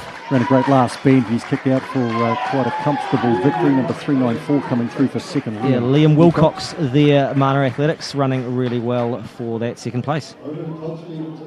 And in third spot, Lachlan Stefanidis. A very good 400-metre race there. Now we're going to do the medal presentation for that fantastic men's high jump we just saw. The men's high jump sponsored by Athletics New Zealand. Get the time through in a moment. 52.57 there for Finn O'Sullivan. Team Leisure Harcourts, which is our principal sponsor here tonight. So thank you very much, Mike, for all you do for our sport. Much appreciated. Apologies there. I jumped ahead with the 400 metres. Yeah, well, it's actually great to see. We've got a couple of really good fields here in some of these events. We've actually ended up with some B and C races, so really good to see the local athletes supporting this. So just after that conversation with Sarah Cowley, Hamish Kerr now about to receive his medal. New Zealand record, 2 metres and 31, Hamish Kerr. And former New Zealand marathon champion Todd Stevens with the hat on, doing the presentations here at the Capital Classic. And his father, Alan Stevens, a stalwart in New Zealand, running circles, and certainly a manager, representative at the IWF World Cross Country Committee there for a number of years. So great to see them getting involved, doing the presentations here at the Capital Classic. So 52.57 for Finn O'Sullivan in the first of our 400 metres. We've got the Team Leisure Harcourts men's and women's open graded 400 metres before we go to the elite men's 400 metres. That field that I was mentioning with Hamish Gill and Rowan Blakey and Josh Ledger, that'd be worth looking out for, but it's in a few minutes' time. Race B coming up shortly.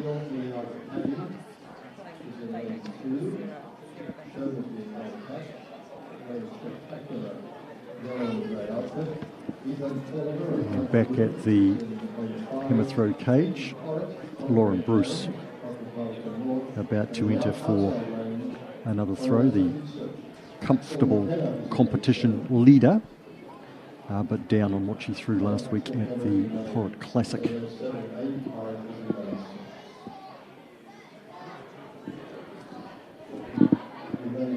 Everyone reaching for their tops now as the sun disappears. It gets a little cooler here at Newtown Park in Wellington for the Team Leisure Harcourts Capital Classic. Lauren Bruce back into the throwing circle.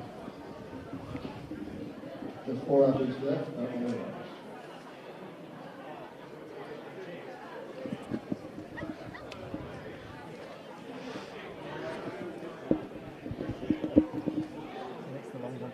Lauren's throw. At around the 70-metre mark again. She's had 3 throws similar. As we're underway in the Open Men's B race here. Yeah, looks like a strong run coming from the Parapara Umu athlete Ethan Calder there in the black and red. Just inside him, unattached Keel Muliaga Paddy.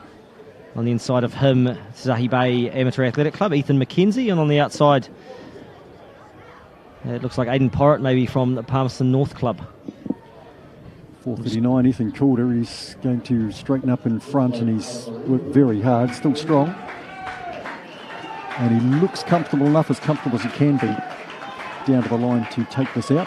And yeah, Ethan McKenzie there from Stahi Bay coming through for the second place. And Keel Muliaga Paddy home in third. So we're just checking out some of those comments coming through on the live stream there. So great to have you here with us, Tuariki. If you didn't join us early enough, you just did miss. We were making a bit of a reference to the wonderful video that came out on YouTube this week about your somersault long jump over in the States, and about some of the history that you created with that. So great to have you on the live stream, and yeah, thanks everyone for tuning in. It looks like we've got over 500 people currently watching. It's I think one of those times in athletics where people are a little bit reluctant to book their plane tickets, fly around the country just to go and watch some athletics. So a lot of people sitting at home enjoying this live stream, and big thanks to the team at Stream Shop for all of the awesome camera coverage around the track and around the field tonight. Max Atwell just over 4:31 there at the pole vault, up against Etienne Dupree, and looking forward to James Stain kicking in shortly. Max Atwell, really promising decathlete, doing a number of events tonight, so he'll be changing shoes a lot tonight. 110 metre hurdles not long ago into the pole vault. It's quite unique. Not unusual for Max to be doing this, and that's Etienne also in the pole vault, looking for some good heights and good clearances tonight. Max Atwell, actually one of the training partners of Hamish Kerr in Christchurch in the Terry Lomax training group, so they'll certainly be cheered on by Hamish's performances tonight. Lane 6 is Brock Cole from Vancouver. Lane 7, Shannon Geary from Hastings Athletics. Lane 8 is Andy Walker. So Etienne Dupree. This is 4:51.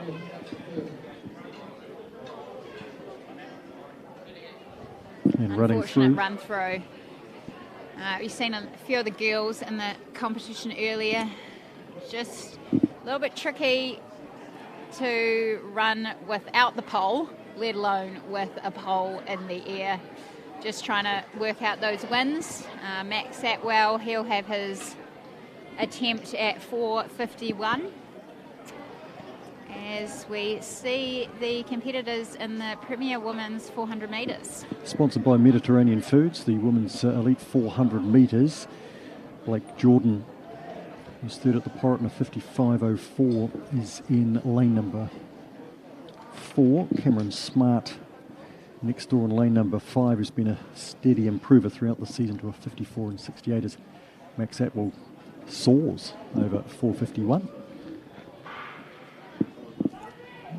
Yeah, and as we see them head off there in the inside in the blue and black strip there of Wanganui Collegiate, Bella Willis, the young daughter of Stephen Willis, and obviously Cara Hunt as well, Cara Willis. But a strong run coming in the middle from a couple of girls. It looks like Brooke Cull from Takapuna running well in lane 6. On the inside, it looks like maybe lane 3 or 4. Jordan Blake there, I believe, Christchurch Old Boys.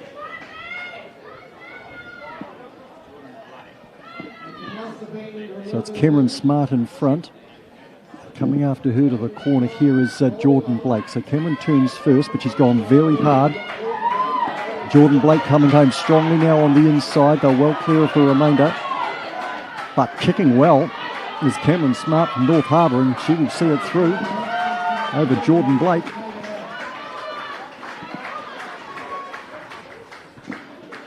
And Brooke Cull home third. So we await the times there, but that's a victory for Cameron Smart in the women's 400. I spoke to her in the week, and she's really loving being in Auckland. 55.66 there for Cameron Smart, 56.36 for Jordan Blake, Brooke Cull 58.49. But a good race for Cameron Smart. She is she's ranked second in New Zealand at the moment. Her flatmate Isabel Neal, who's not here tonight, took the lead off her last week at the Porritt Classic. But that's a solid run there for Cameron Smart, who has improved her time over a second in this season. He's got pretty cool too, but she went out very hard, and on the corner I thought she might be in a spot of bother, but she had a good kick at the end, and as we know, the lactic acid kicks in there at the end of 400 metres, and in these sorts of conditions now where it's just a little bit cooler too, that last 50 metres is tough. Yeah, it's an awful race, 400, let's face it. But these girls are tough, and it's great to see a really great crop of 400-metre runners out there. I know Cameron Smart will be looking to qualify for the World University Games, hopefully in China this year, but also relay potential there, Reece, for the future in the 4x400. Etienne Dupree here on the runway, and he's comfortably there over the 471.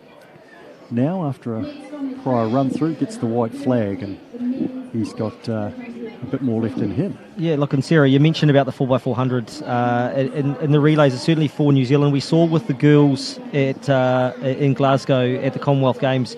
You see what that relay team can do for a country like New Zealand. maybe we don't have enough depth to really push some of our sprinters through to some world-class individual times. Occasionally they're getting there, but certainly we have enough depth there.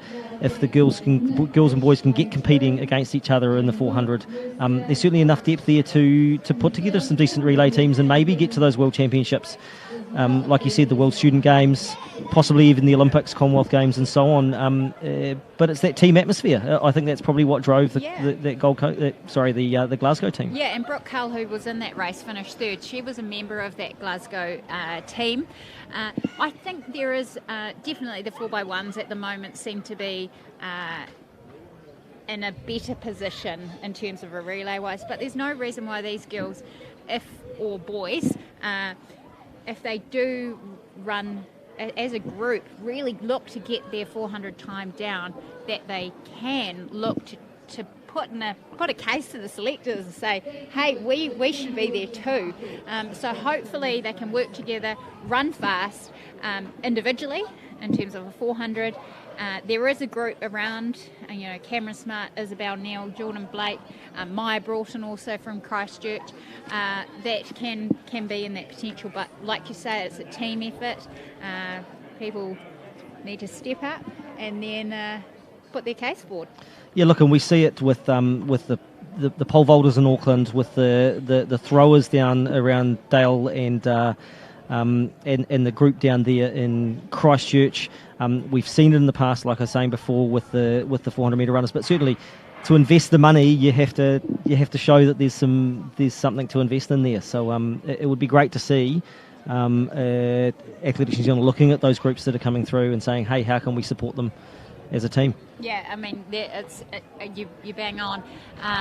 It's not it's not a pot of money that's infinite. There's no money tree. So we've got to be smart about what events we do support, even though we want to support everything. Certainly, the more people put their hand up and say, and work together as a team, then their chances are obviously going to be higher. This is Max Atwell, decathlete, doing the pole vault tonight. That's 471, an unfortunate miss there for Max. He's already done the hurdles. I think might be doing the discus as well, I think. We had a false start in the elite men's 400 metres, sponsored by Team Ledger. This is the one that I jumped the gun with earlier with the field, with Hamish Gill, who ran 47.72, winning the Porritt Classic, stepping up to the 400 metres last week. And outside him is Rowan Blakey, who was second home in a 48.86. And the second time of asking, they are underway, and we'll see if Hamish can repeat the heroics of last week. You're really great to see Hamish Gill stepping up to the 400. Obviously, a talented 100 and 200 sprinter. He's gone out hard tonight. Let's see what he can do. Let's see what his coach, Elena Brown, has ordered in terms of a split as he rounds that top bend.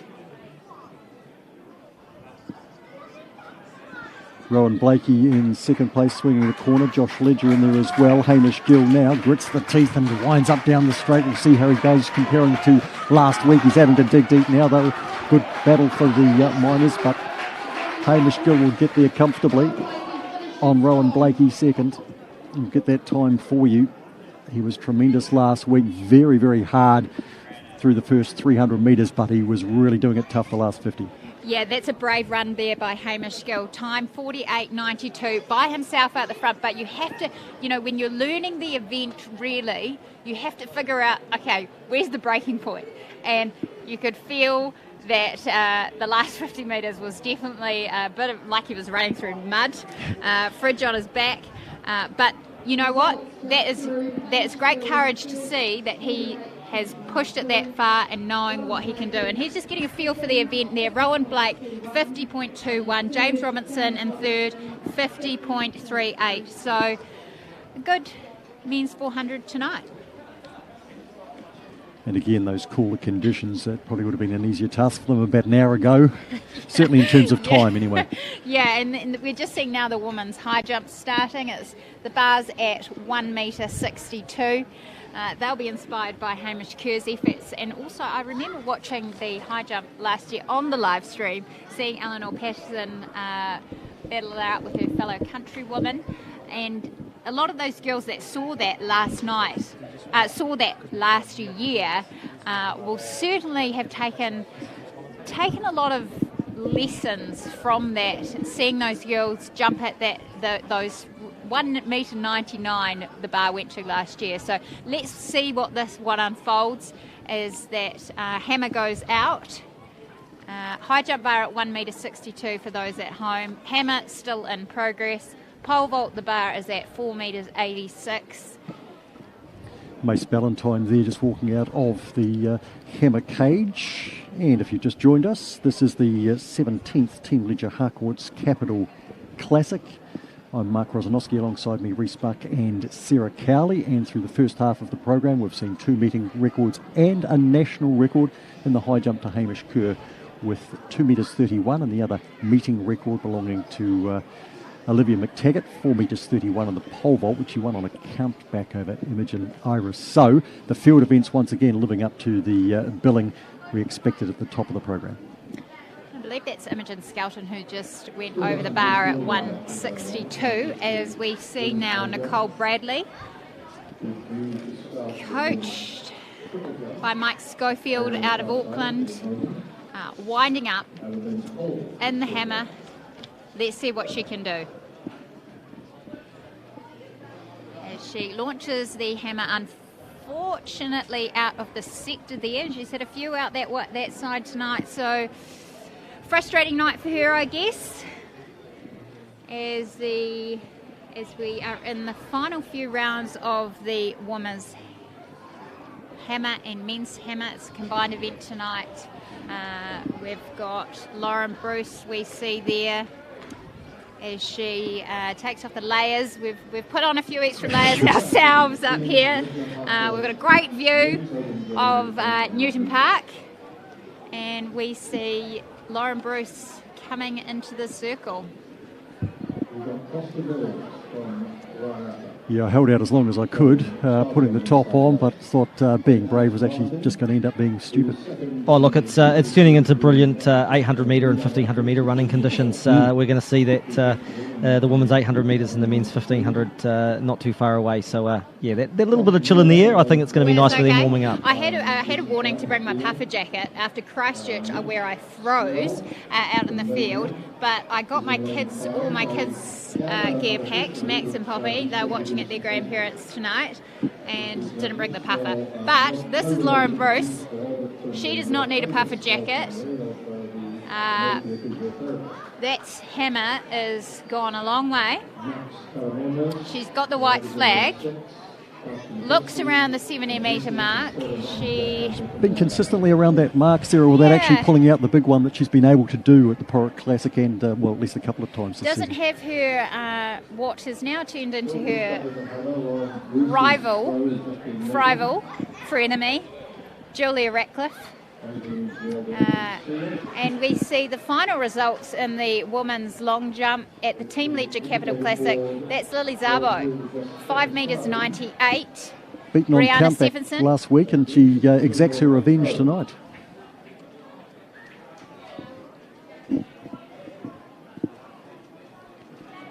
.335 in the high jump there. Pippa Dixon from Cambridge Athletic.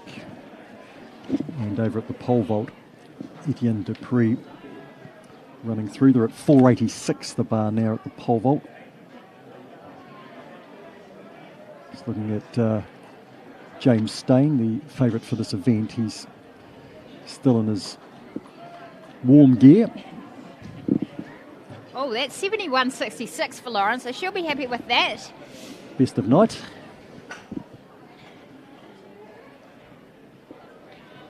Thanks very much to our man out there on the indicator board and his mate there.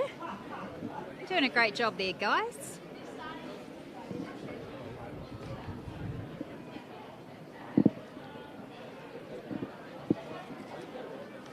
mentioned the 800 metres and 1500 metres coming up. Reece, anyone in particular you're looking out for tonight? Yeah, look, certainly in the men's 1500, Julian Oakley, Hamish Carson, the two athletes to watch. Unfortunately, Eric Speakman is a scratch from the event tonight. I just had a quick chat to him as he was coming in. He's certainly lining up now, targeting the national championships coming up. But Julian and Hamish both in very, very good form. So, look, I'm not sure what the pace is on for tonight. We will just check that before the race starts. But I'd expect to see those two going head-to-head. They're certainly not going to shy away from having a good battle out the front there. And look, we've got some young guys coming through in behind them. Certainly Benjamin Wall. Hopefully, we're hoping to tack on for a good time tonight. Even Tom Mulai from University of Canterbury as well. So hopefully those guys go fast. And I think we're now back to the 800. Team Leisure Harcourt's men's open graded 800 metres underway here with Mitch Snell looking to go back-to-back. He won this event last year. It's a time of 1:53.60. Ran pretty much that here at the meeting last year. Yes, it's Mitch Snell leading from Max Caramanellis in the Wellington Harriers strip there in blue. 3-1-1 there is Jack Hunter lying third.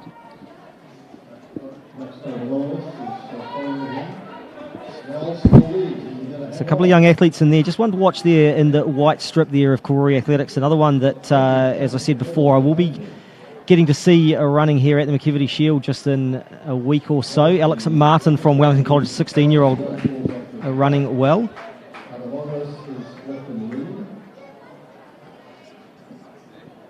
But Max Caramanellis in the blue and white strip there at the front for Wellington Harriers, leading. Mitch Snell pulling out there, just setting the pace.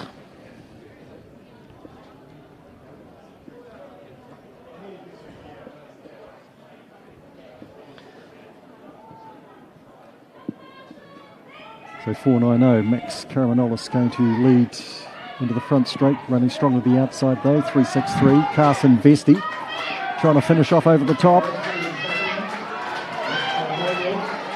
And Jack Hunter on the inside there, 3.11 from Athletics Whited Upper with a strong finish coming through for third. Max Caramanellis holding on from Carson Vesti, determined effort the outside, and Jack Hunter in third spot. Have the time for you shortly in the 800 metres. Mitch Snell, last year's winner, setting up the pace for the team tonight. 1:55.71 for Max Caramanellis.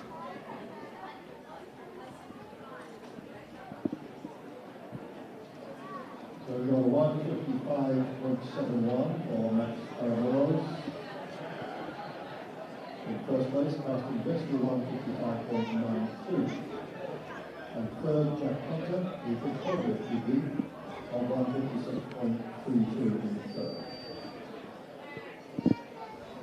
Gideon Dupree on the pole vault run up, but has pulled up before putting the pole into the box at 4.86. We're currently at. Can see that windsock there, very swirly. So just having a few issues there with his run up tonight, but we await James Stein, his opening height, and another attempt at 4.86 for Etienne.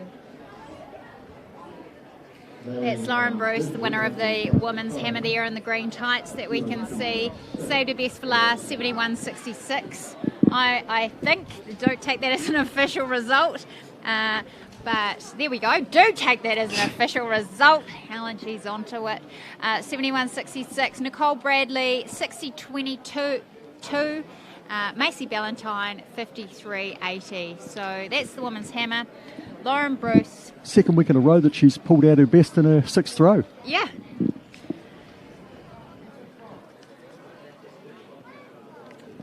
As we have Etienne on the pole vault runway, 4.86. He comes in and he's up, but not over. Sarah, there's just a great diet of domestic athletics meets. Obviously, we've talked about the Porrick Classic at length because it's the most recent one.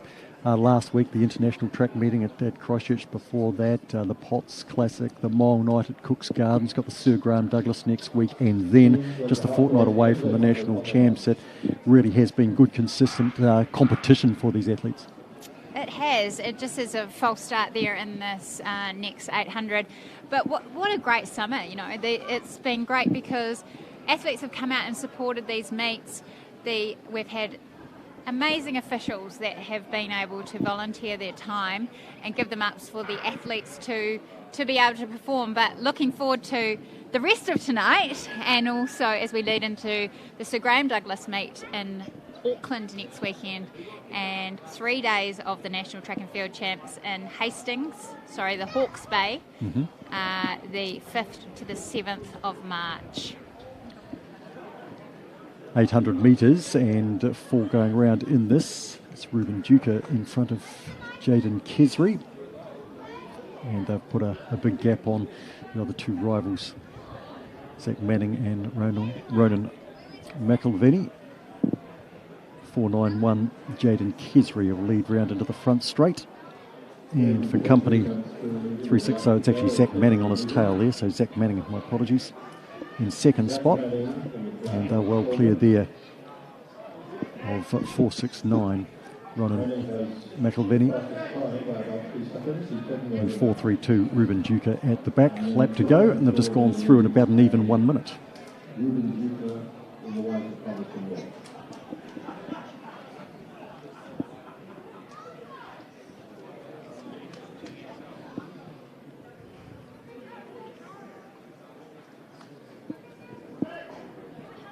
Zach Manning opening up a decent gap in the back straight. He's pulled out by about 25 metres here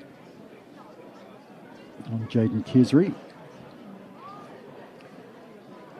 Closing on Jaden now is Ronan McElveny and Ruben Duca at the back. They're well stretched out here. Zach Manning alone for the final 200 metres and grits his teeth as he faces up into the straight.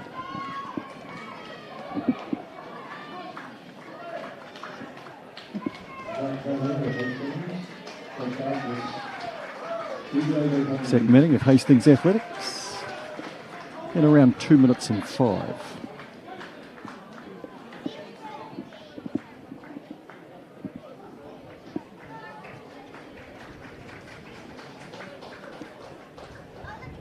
Great to see so many races here tonight in one event. The 800, I was reading through the program and seeing so many opportunities for people to come here, have a go, and credit to the meeting that we have allowed such fields. Yeah, look, I think that's it. I think you're seeing those that are watching the live stream, they're getting to see a lot of events. It's squashed into quite a condensed program. I think we're over about 3 hours in total. But there's constant action on the track. It's like, okay, we've only got maybe 5 or 6 elite events, but actually we can field B grade and C grade events in the 800 and the 400 and so on, and actually give an opportunity to some of these younger athletes that, for a lot of them, they've got the regional track and field champs coming up over the next couple of weeks. They've got their North Island and South Island championships coming up. We've obviously got the New Zealand track and field champs. So it is another opportunity to compete against some of these top athletes in New Zealand. And as you said, Tony Rogers is the meet director. He makes that decision to allow more athletes in, open up for some of these kind of B and C fields. It's really good. So over at the pole vault, we've seen James Stain stripped down, and he's about to make his first attempt, and he's coming in at 5 metres and 1. And out on the track, we have the Roger Robinson Women's Open Grade at 800 metres.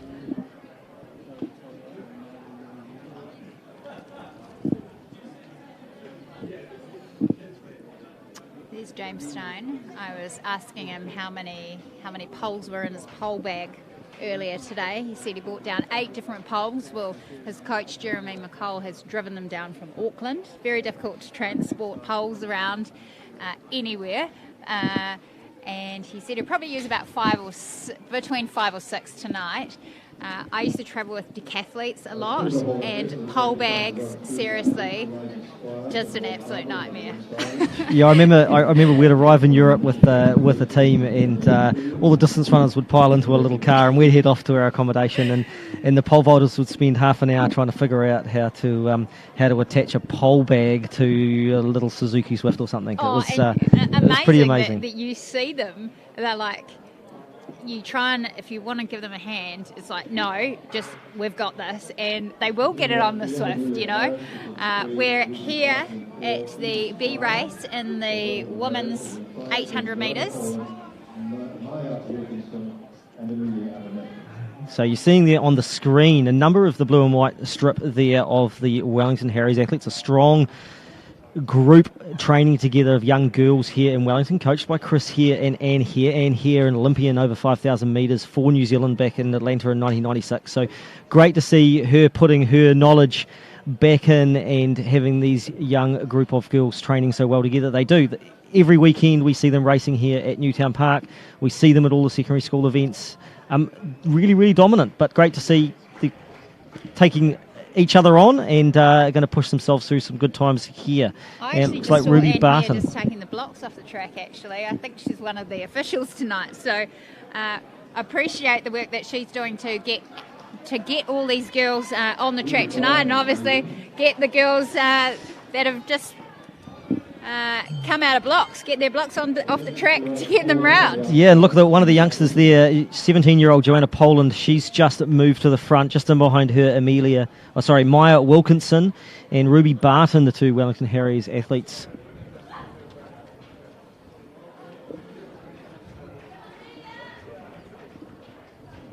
I think this is Joanna Poland. James Stain there, just ducking underneath the pole there at 5:01 where he has come in. Joanna Poland in front of Ruby Barton down the back straight in this 800 metre race.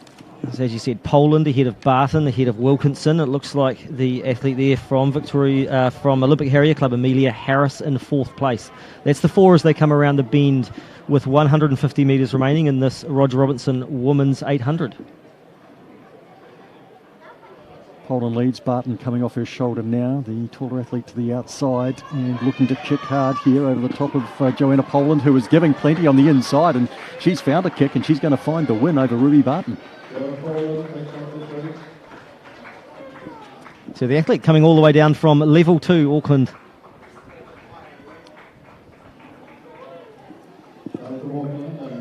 So we are really glad to see, obviously with the change in COVID levels during the week, that has allowed New Zealand athletes actually to travel around the country, and especially those athletes, a number have come down from Auckland, managed to make it down, allowed to travel outside of their region and get the opportunity to compete here at the Capital Classic. Yeah, and there was definitely plans were in place if we still were at level 2. The team down here had it all sorted. We were sorted for the live stream to be able to bring this to you at home because we would have had to have no spectators. What we're seeing now is the winners, the podium of the women's 400, and that's a great run by Cameron Smart for victory there in the women's 400 type battle. And that's an event which... and those Adidas, the shorts that she's got on there, Cameron Smart, reminiscent of Tony Hodgkinson's Adidas strip back in the, I want to say 80s, but certainly we'll say 80s and 90s. Oh, come on, Race. 90s, for goodness sakes.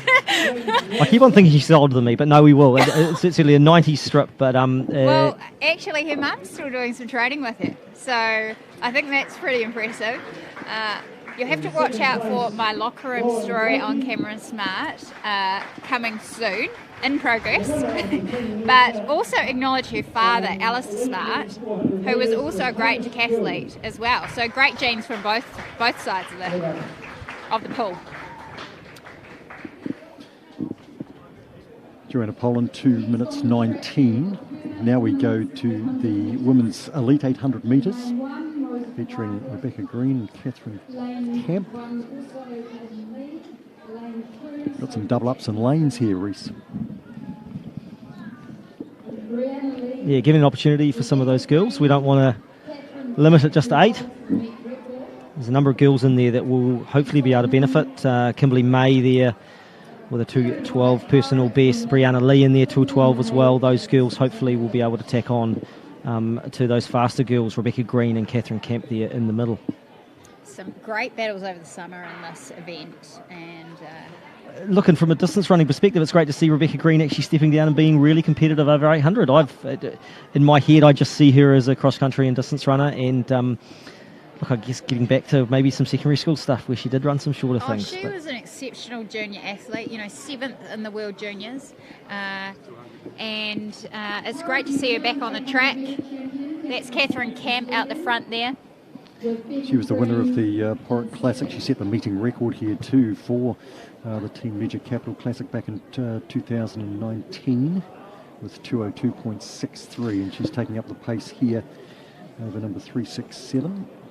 So Rebecca Green just sitting there in second. It looks like Rosa Twyford from the University of Canterbury, the youngster, there in third, leading that second pack. The battle we expected up front with a lap to go. But Catherine Camp certainly putting it to Rebecca Green. Strong run coming from the outside there from Cara McDermott, a well-accomplished athlete as a junior and also still running now strong into the senior grades. And right on 1 minute pace there for Catherine Camp and Rebecca Green. Through the first lap, and now 300 metres from home as they head into the back.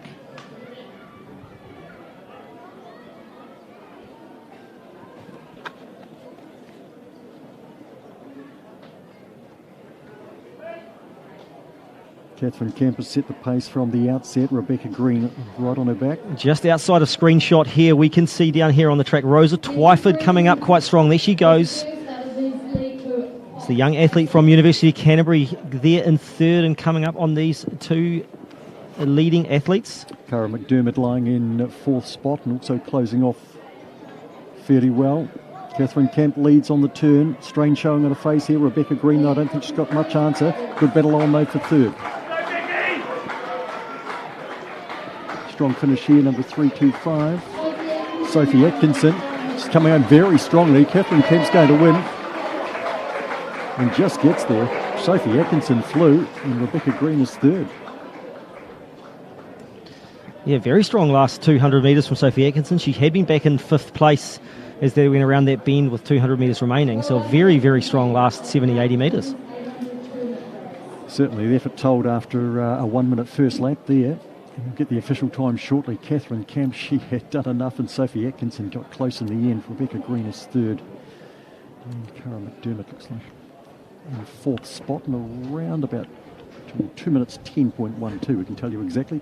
2:10.12. Sophie Atkinson 2:10.23 and Rebecca Green 2:10.68.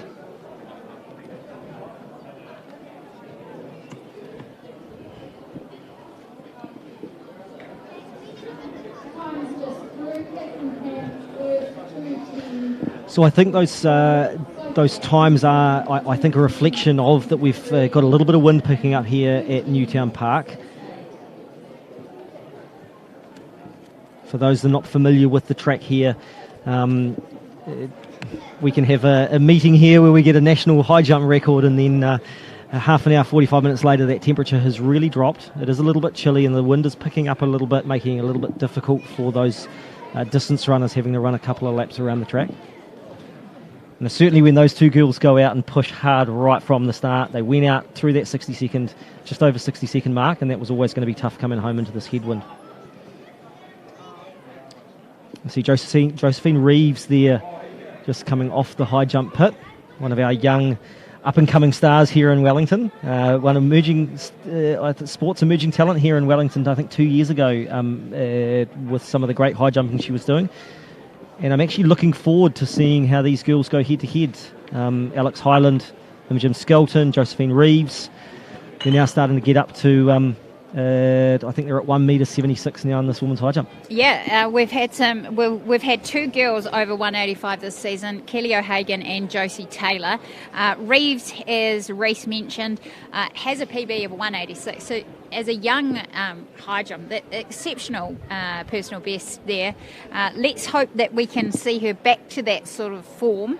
But another event where there's been a great battle over the summer, and those heights, these girls will be looking for potentially World University Games qualifiers, and using those sort of, maybe they'll need a few more centimetres to go to the Commonwealth Games in Birmingham, which are next year.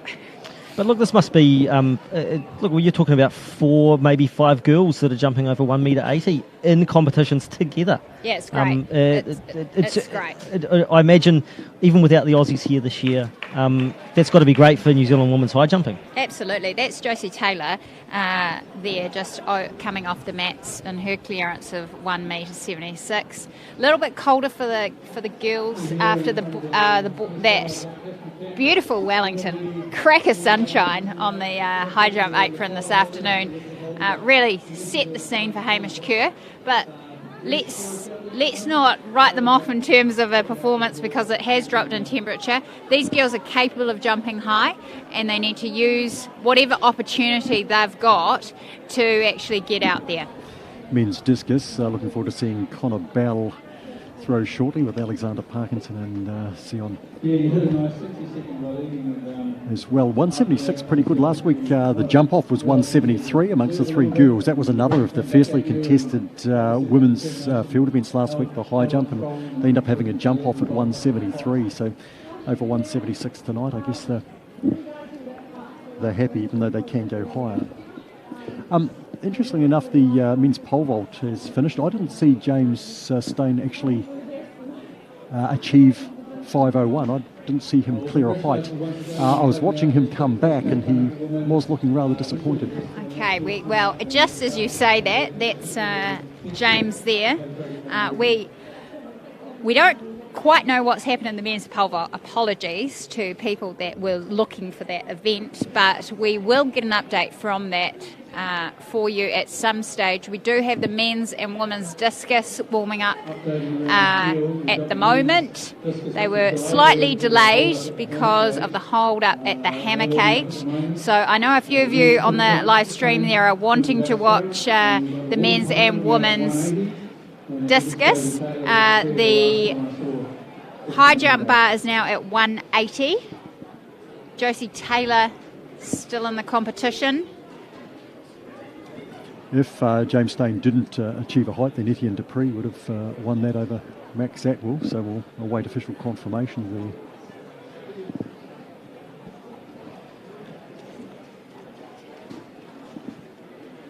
So there we do see the score sheet from the men's pole vault.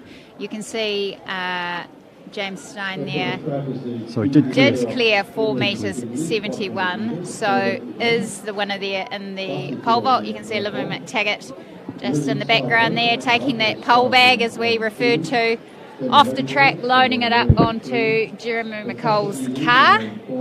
Wow, Asset New Zealand truck, actually.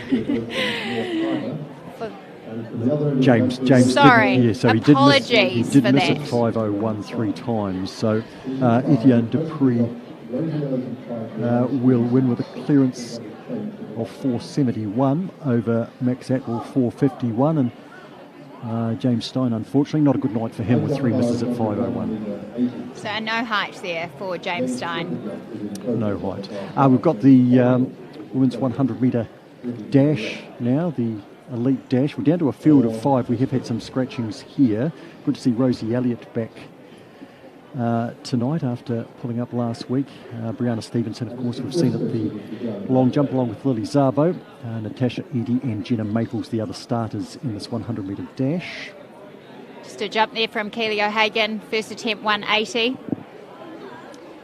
As we see the competitors in the women's 100 metre dash tonight. So Lily Zapa will be in lane 2, Jenna Maples in lane 3, Natasha Edie in 4, the best of 11.61. Rosie Elliott.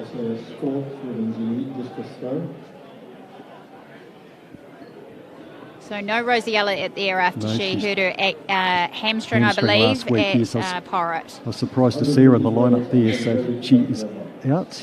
Yeah, you were saying before, Sarah, about these athletes jumping from event to event. Obviously, you're familiar with doing it, but the athletes here, we've got Lily Zabo, who won the women's long jump, Brianna Stevenson. How does that work for them coming across? Do an athlete find that coming across from the long jump that they'll run okay in the 100, or is it really difficult to cool down, warm up and get ready to go again? Well, when I think of Chantal Brunner and how well she could run 100 and how much she used the hundreds for her long jump, obviously speed, critical event, as we see now them come out of their blocks. And Natasha Edie was fairly slow, and Brianna Stevenson takes the lead. Natasha Edie trying to kick back at her and is able to do that and get underneath, and Natasha Edie will come through off a slow start and beat Brianna Stevenson.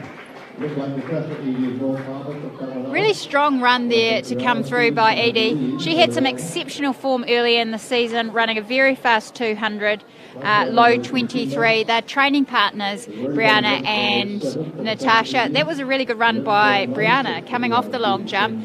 Powerful athlete, but I think it's just about them practicing a race, using the most of the opportunity to do both events. They have had a little bit of a break, slightly. I did see them sort of roll back into a run-up, but it's if you're lucky, sometimes you'll get a start out of the blocks, but if not, you just get on with it and get it done. 11.87 for Natasha Edie, 11.96 Brianna Stevenson, 12.20 Jenna Maples and Lily Zabo with 12.24. Back to the high jump. And a clearance at 180. Keely will be happy with that. She jumped 185 at the Night of Fives in Auckland just before Christmas, so she'll look to the next height. Looking forward to seeing Eddie Osai in Kitia after his 10.28 win at the Porritt Classic, narrowly over Tian Crompton, who was unfortunately not here tonight. But up against Eddie, Hamish Gill in lane 5. McGovern Smith, who ran very well last week, as did Cody Wilson. And in second place was Sophie Atkinson. 800 metres presentation taking place now. Catherine Kemp, the winner, and she ran out very hard in 1 minute, home at about 70, and Catherine Kemp still recovering, but she can get to the top of the podium. The winner of the women's 800 metres.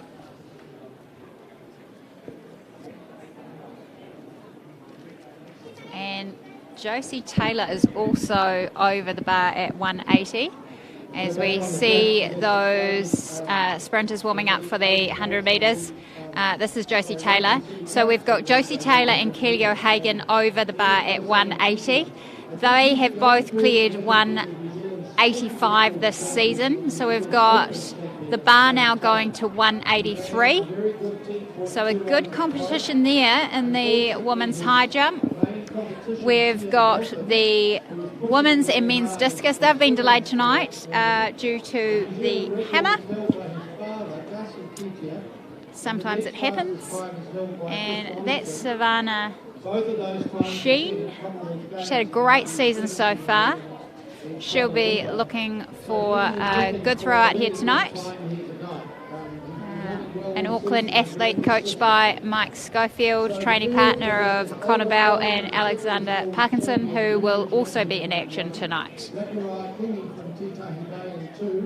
Mohammed Smith from Waitakere City in 3, Eddie Osei and Kitia from North Harbour in 4, Cody Wilson, who will provide good competition in 6, Dominic Overeem, the son of another New Zealand champion in 7, Hamish Gill, who just ran in the 400 a few moments ago in 5, and Abhijit Palmer. And we're just seeing the competitors in the men's 100 metres. They're behind their blocks, going into their blocks actually. Eddie Osai and Kitia in lane number 4. Looks like Hamish Gill has decided not to back up from the 400 metres, hence the empty lane there. Cody Wilson out in 6, number 395, ran 10.81 last week. Eddie, of course, ran a 10 and 28. Mohammed Smith was third in the Porrick Classic last week, next to him as they get underway. And Eddie Osa and Ketia, just an average beginning for him now, trying to power up through the centre, which he is, with Mohammed Smith, and also out wider Cody Wilson. Eddie Osa and Ketia wins, possibly Cody Wilson the outside second, and Mohammed Smith home in third place. We'll confirm in a moment or two. It's moderately out of the blocks there, Eddie, but once he winds up, very powerful figure he's come through, and we'll see what time he's been able to post tonight. 10.69. Cody Wilson 10.86. Another good run from Cody after his 10.81 last week. Mohammed Smith 10.89. He was 10 and 79 last week. And Oliver Cronin, good run at 10 and 94. Dominic Overend ran well last week too. Next in at 11 and 12, very similar to his run last week. It's another victory here for Eddie, but not the push from Tian Walton tonight. Yeah, let's face it, he's a racer. He likes that competition, and it brings out the best in him. And Tian and Eddie have had some great battles over the season, and it's just building for an exciting Sir Graham Douglas and national champs. Good hit out for Eddie tonight, in front of his home crowd in New Zealand, I guess. And I think that for him it's about process, making sure he gets out of the blocks in the way he wants to, with Gary, led by Gary Henley-Smith as coach. And he's enjoyed a few years at Scots College here and done really well. Yeah, and just a note, we saw the wind reading come up there as plus 0.9. I think it's a bit frustrating, I think, for the sprinters that do come here to Capital Classic. So a bit of kind of track knowledge here. It comes up as a plus 9, but actually this last 40 metres here at Newtown Park, the wind swirls around at the end of the stand, and it comes up on the reading as 0.9, but actually he's probably got about a minus 2 metre wind for that last 40 metres. Yeah, so and a cold one as well. Yes. So they're warm body creatures. They want to, as we all are, but sprinters, they like the heat. So we'll see what he can do in a few weeks' time, with hopefully pushed by, the likes of Tian. Maybe we'll see Gil over 100 metres, also Joseph Miller, as we have Keely O'Hagan. She is attempting 183 at the high jump. I'll talk you through it. And she goes. She's unfortunately up but not over. Red flag, training partner of Hamish Kerr. And originally from the Wellington region. Sure her family will be here tonight. And it's Kane DeVries that we just saw there from Athletics Hawara on the screen doing the men's triple jump. And speaking of triple jump, Sarah, I believe that will be your discipline in the upcoming weeks. Yeah, well, next week I will happily trade the mic out. Going to have a first jump of the season at the Sir Graham Douglas. Started triple jump last year, really, and have enjoyed having a go. As you do. I did actually do it for World Masters just because I was doing a relay with some friends, the likes of Chantal Brunner, Jane Arnott. We ran a relay for the World Masters Games. It was so much fun, but it was one price to enter, so I was like, well, I might as well do another event. And since then I've had my daughter Poppy. The back has been feeling it over Christmas, but I feel good enough to be able to compete next week. So that's Josie Taylor. She's missed at 183. Both her and Keely O'Hagan have had a miss there. So we'll see what unfolds at the women's high jump. We have the men's triple jump going on. The discus is starting as well, men's and women's discus. So we just Elizabeth Hewitt just stepping in there. Sorry, Reece. No, I was just going to say we're not far away from the last event on the track here, the men's 1500. So it will give us an opportunity, obviously, to switch back to some of those field events to make sure we keep everyone up to date. I'm going to compete next weekend because I think I should really do one event before Nationals. So just to make sure body knows what to do. But been looked after kindly by my physio and massage therapist. Well, I was going to say picking up the triple jump in the twilight of your career, but you start talking about Masters and actually you're just a young pup in the Masters. You've got 50 years to go. No. I think this is it, actually. I think I've got a couple of weeks to go. Never say never, but having a sacroiliac injury as a triple jumper is not actually that good. This is Kelly O'Hagan. Good attempt. That's her third one. She'll sign out for the night. This is the presentation of the women's hammer. That's Macy Ballantyne, who got third. This is the men's triple jump. Lots going on here, as you can see. Just the official there. And Makati Solar there just throwing the discus in the discus ring as Lauren Bruce receives her medal for winning the hammer throw. And another really good, strong last throw from her again tonight with over 71 metres. Last week, her last throw beyond 73. And I think we all look forward to the battle between her and J-Rat at the National Champs in Hastings. I believe the hammer will be on the Friday day. And this is Alexander Parkinson stepping into the circle in the men's discus. He's a 60-metre thrower, coached by Mike Schofield.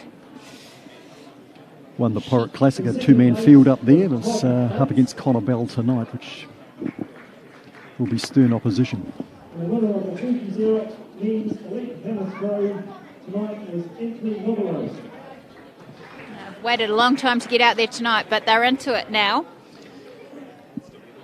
And so for those of you watching at home through the live stream, just to give you a bit of insight into some of the information that we have available to us. Obviously, there's a bit of research going on to make sure we have our stats as accurate as possible, but something that Athletics New Zealand set up a number of years ago, the anzrankings.org.nz website. It's absolutely amazing stats haven. So if you're into athletics in New Zealand, if you want to know what the athletes are up to, what they've done this season, what their bests are, where they've won medals at the championships, where they've represented New Zealand, go and check out anzrankings.org.nz. It's actually a wonderful tool, certainly for us here in the commentary team doing the live stream, but it's a really good, interesting tool to be able to use at home as well and see what the athletes are up to. Yeah, fantastic race. And this is Connor Bell now. Speaking of people at their best, Connor has had a fantastic season so far. 64.34 in the Potts Classic and the Classics in Hastings. Then on to the International Track Meet, 63.93. You see him there launch the discus. A little bit of a woohoo from the crowd because it's gone a long way. Heading out towards 60 metres, not too far away from the national record of Ian Winchester at 65.05 is Connor Bell. The way he is developing, he's going to push that soon. A youth Olympic champion, and as Sarah mentions, had a tremendous season with a New Zealand resident record and personal best, and we'll see if he can build on that tonight.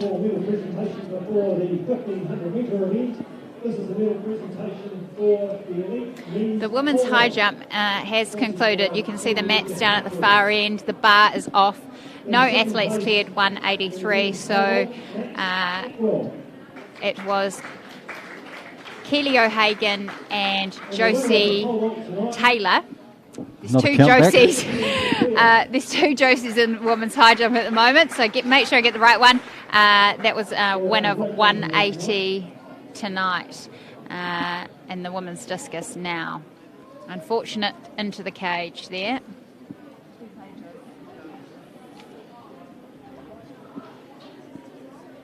$1,500 metres about to take place here. Reece Buck, who should we watch out for here as we have a look at the field? Oh, look, as we talked just briefly before, Hamish Carson and Julian Oakley, the two athletes there to watch. They're both in very, very good form.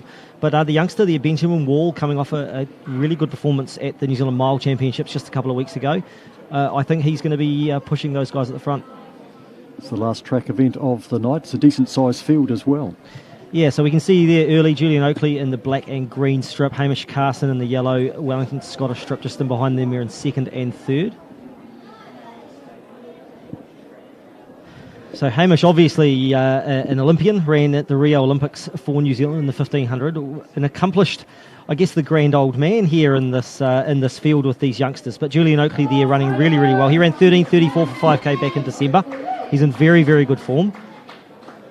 Liam Lamb there in the black strip, sitting on Hamish Carson's shoulder. He's going well. So they threw about 3:45 pace through that first 300 metres. So as I was saying before, Julian Oakley in really good form over the longer distances, ran 7:55 for 3,000 just recently to place 5th at the New Zealand 3,000 metre championships. The 13:34 5K back in December, I think maybe he's targeting that 5K for a qualifier, possibly. That long shot for Tokyo. But another one of our athletes, Julian, who went off to university in the States, went to Providence, ran well while he was there, but certainly has come back to New Zealand and kicked on well. Front four sorting themselves out here as we go through, coming past the crowd here, the start-finish line. 700 metres done and 2 laps to go. So the Cook Island athletes there in the front. We're just trying to get a name on him. Number 515. But Julian Oakley there in second place as they go through the 800 metre mark.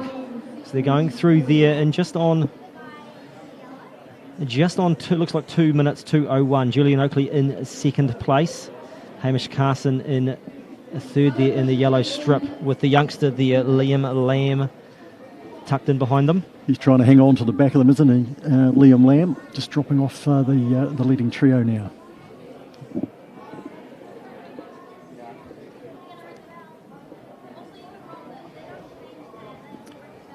And Pacemakers run off the track here and leaves in front Julian Oakley with Hamish Carson on his back, and Liam Lamb trying to tack on again with about 450 metres left to run. They'll get the bail lap this time.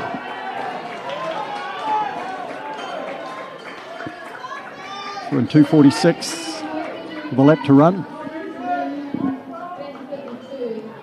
So with a good kick home, they should be able to get under that 3:45. Julian Oakley and Hamish had a good battle at the Tauranga Twilight over at New Year's. Hamish running 3:41 there, Julian running 3:45. So they're both in really good form this season. Hamish, a 6-time New Zealand 1500 metre champion, 3-time New Zealand 3000 metre champion. But Julian Oakley with the strength this season.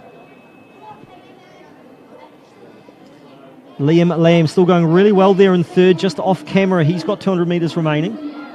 So Julian Oakley will turn first. Hamish Carson looking to come off his shoulder as they swing in, and both competitors getting plenty of support here as Hamish Carson launches the outside and Julian Oakley looks to dig. Oakley holding Carson. And Julian Oakley will run through to score on Hamish Carson in around 3:42. Liam Lamb will be third.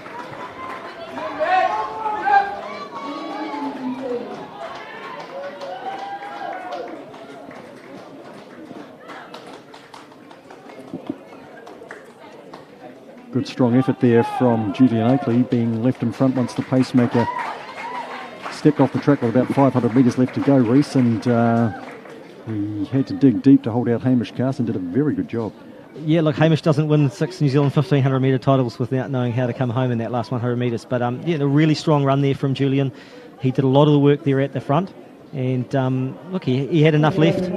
3:41.96. So yeah, kind of backing up off of Hamish's 3:41.98, where he won, was in front of Julian at the Tauranga Twilight earlier in the year. Good solid performance there for the two of them. Liam Lamb have to be happy with the 3:50.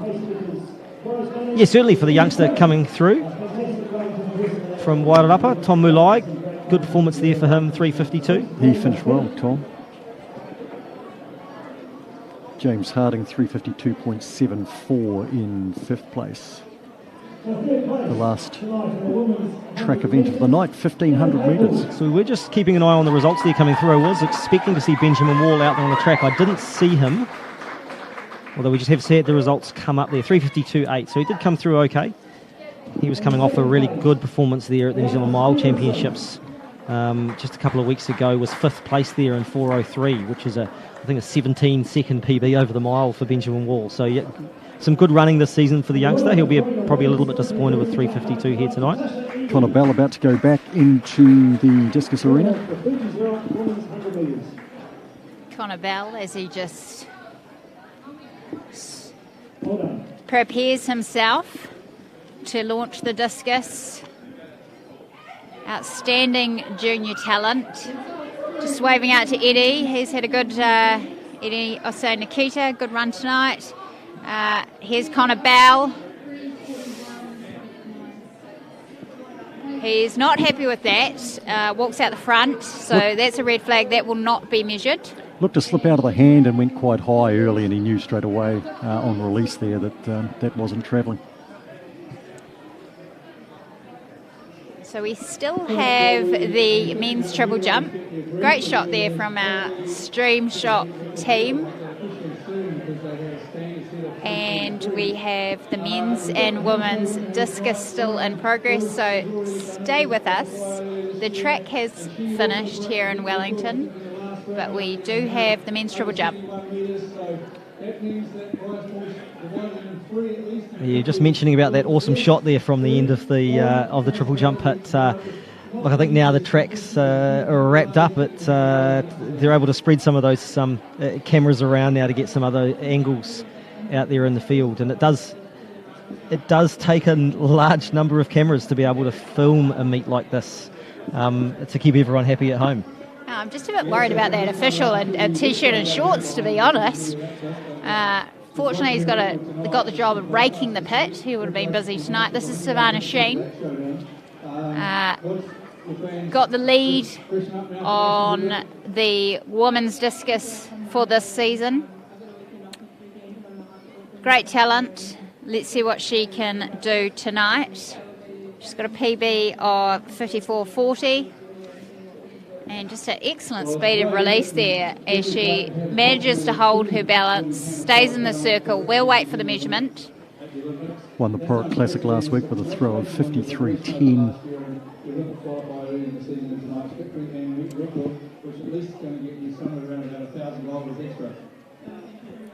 Yeah, so we're just hearing out on the track Tony Rogers just talking there to Lauren Bruce, talking about that money that's been put up by Team Ledgers, the main sponsor here of the meet tonight. So for New Zealand, especially post-COVID, there's not a lot of money floating around. The economy's a bit tight, and for Team Ledger to put up, I think you said $4,000 to be split between those people who break meet records here tonight. So we have had Hamish Kerr, obviously Lauren Bruce there, looking back there to, I think it was Imogen Iris. Was it Imogen? No. Mick Taggart won. Mick Taggart Yep. in the women's pole vault. And yeah, so looking possibly maybe a 3 or 4 way split there in that prize money. So some athletes going happy. Isn't that great? Yeah.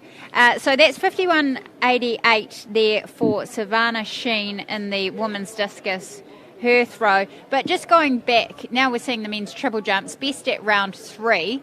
Let's have a look there. Andrew Allen 13.66 and Matt White 13.22, normally a long jumper. Scott Thompson a foul there, but we'll certainly look for Scott to produce something big tonight. He has a season best of 14.28, brother of Anna Thompson, who is in action tonight in the long jump. He's got the meet record, Scott, and it's set 7 years ago now, 2014. Yes. It's the only older meet record I think is probably yours, Reece, I imagine. I'm sure Scott will be doing the same. He'll be having a word to Tony Rogers and trying to get the men's triple jump off the schedule for the next 15 years or so. Elizabeth Hewitt, Mana athlete in the discus circle. Yeah, I think for those people who know the Wellington region well, you might have noticed a number of athletes competing for Te Tahi Bay Junior Athletics and Mana. Unfortunately, there's not really a senior club associated with the Puriroa region, so a number of our young rising stars coming out of those junior clubs still can continue to compete for them through college and even into the senior ranks, as we see with obviously with the Thompson family still competing for Mana, and those the Thompson family actually then go back and they actually do coaching along with the Mana Athletics Club. So it's really, really good to see. But it's kind of why you're seeing some of those smaller children's clubs being represented here by those Porirua athletes.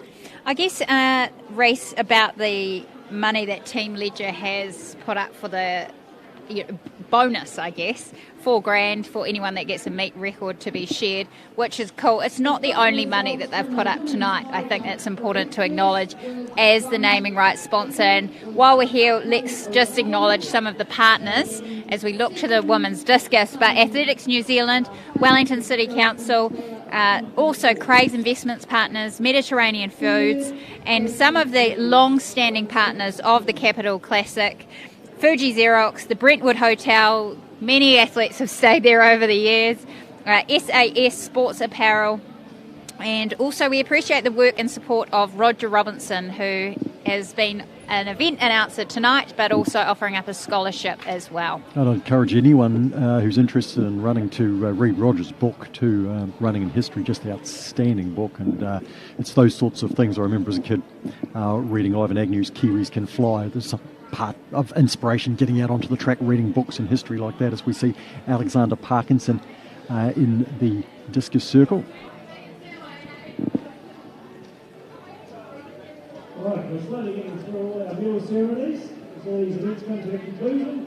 This next medal 4:43 here is Taylor Singer in the triple jump pit. In third place in the women's long jump, Mariah Ranui. Taylor from the Parapara Umu club. Here's Connor Bell, about to head back in And in second place for his next throw on the discus. the winner of the Wellington City Council women's long jump tonight was Lily Zabo.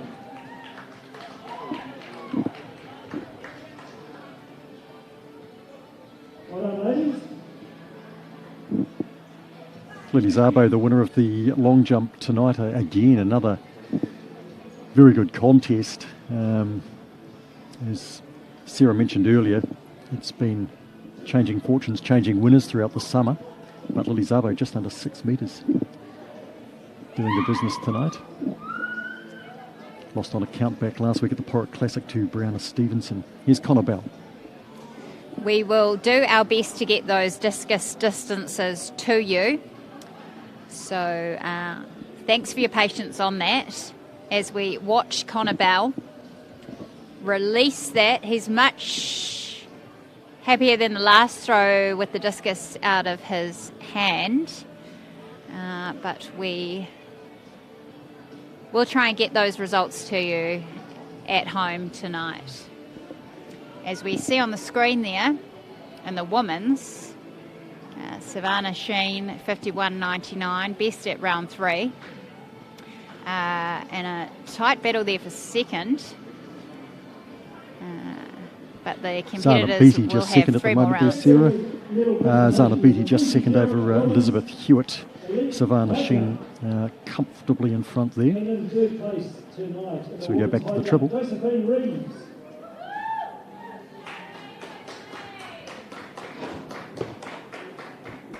And just while we wait for that performance in the triple jump, just coming back to that those discus results as they stand currently. So Alexander Parkinson with the best so far for him, 57.04 in round 2. Connor Bell with a 61.53 from round 1.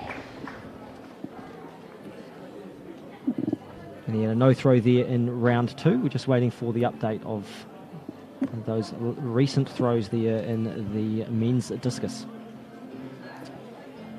Just need our indicator board man to turn that sign around. There we go. Look at that camera work. 60 metres 28. As we head back to the men's triple jump. 3.90 here, Jamie Kearns from Mana.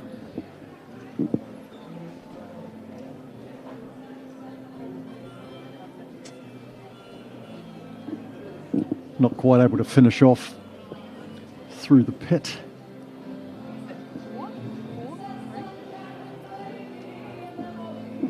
My only claim to fame as my only provincial title was actually in the triple jump pit, but like many of these situations here, there was only me that showed up that year, and I had a hamstring injury.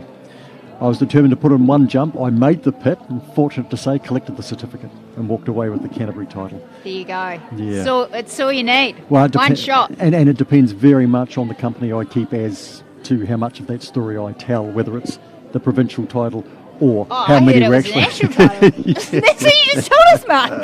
Yeah, look, you're worrying me, Mark, because I'm wondering if I'm going to be sitting here in a few years, what kind of stories I'm going to be reminiscing about, trying to inflating some of the results. And That's right.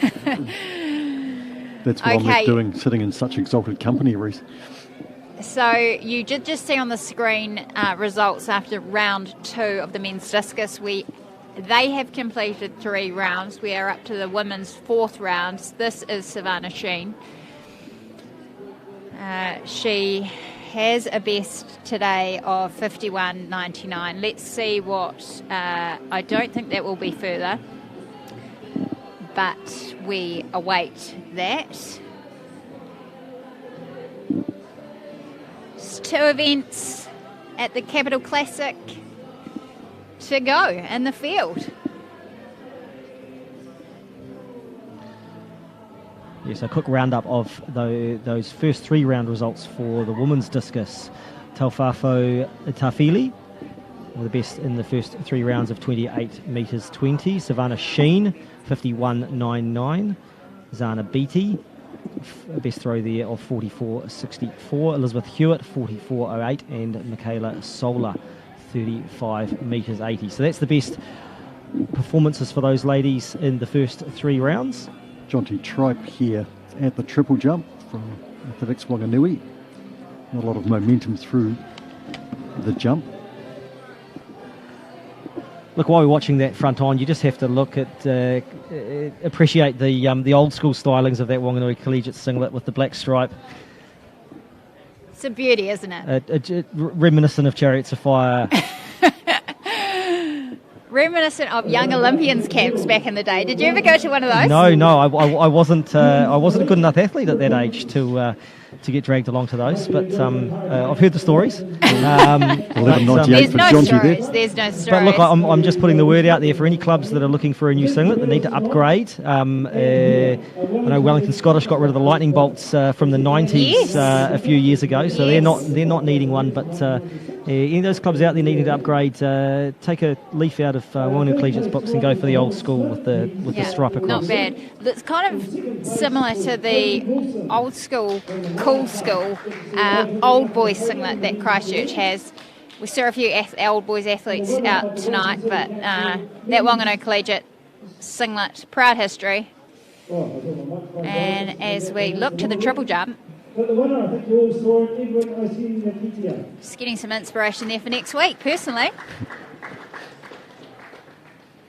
Idiosa and Kitia getting his medal after taking out the 100 metres. Time 10.69, I think, from memory. Michaela Solar here in the discus. Elizabeth Hewitt prior to her head a no throw. Michaela's walking out the front here as well.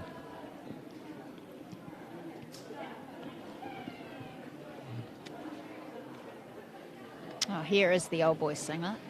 Andrew Allen. The men's 1500 metres, just calling the press gears there. I can see one of them on the track on his phone, which is Hamish. Julian. Andrew Allen there on the runway. And decent jump. We'll wait for the board to swing around at 13.17. Good jump. Latest throw here for Alexander Parkinson. He's walked out the front there, and that won't be measured.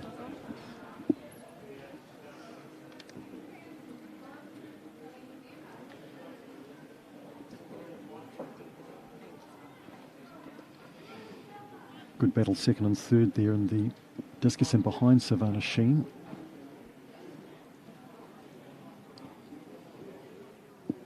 Not really able to get that finish off that jump. Taylor Singh there running through. Here's Connor Bell. See if he can pull out something to cap off a really good night in the field here at the Team Ledger Capital Classic.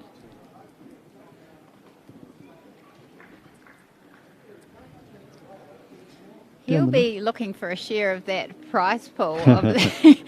But that is actually a very tough record to be getting his hands on. That's Matt Denny from last year, talking about the absence of our Australian visitors, competitors.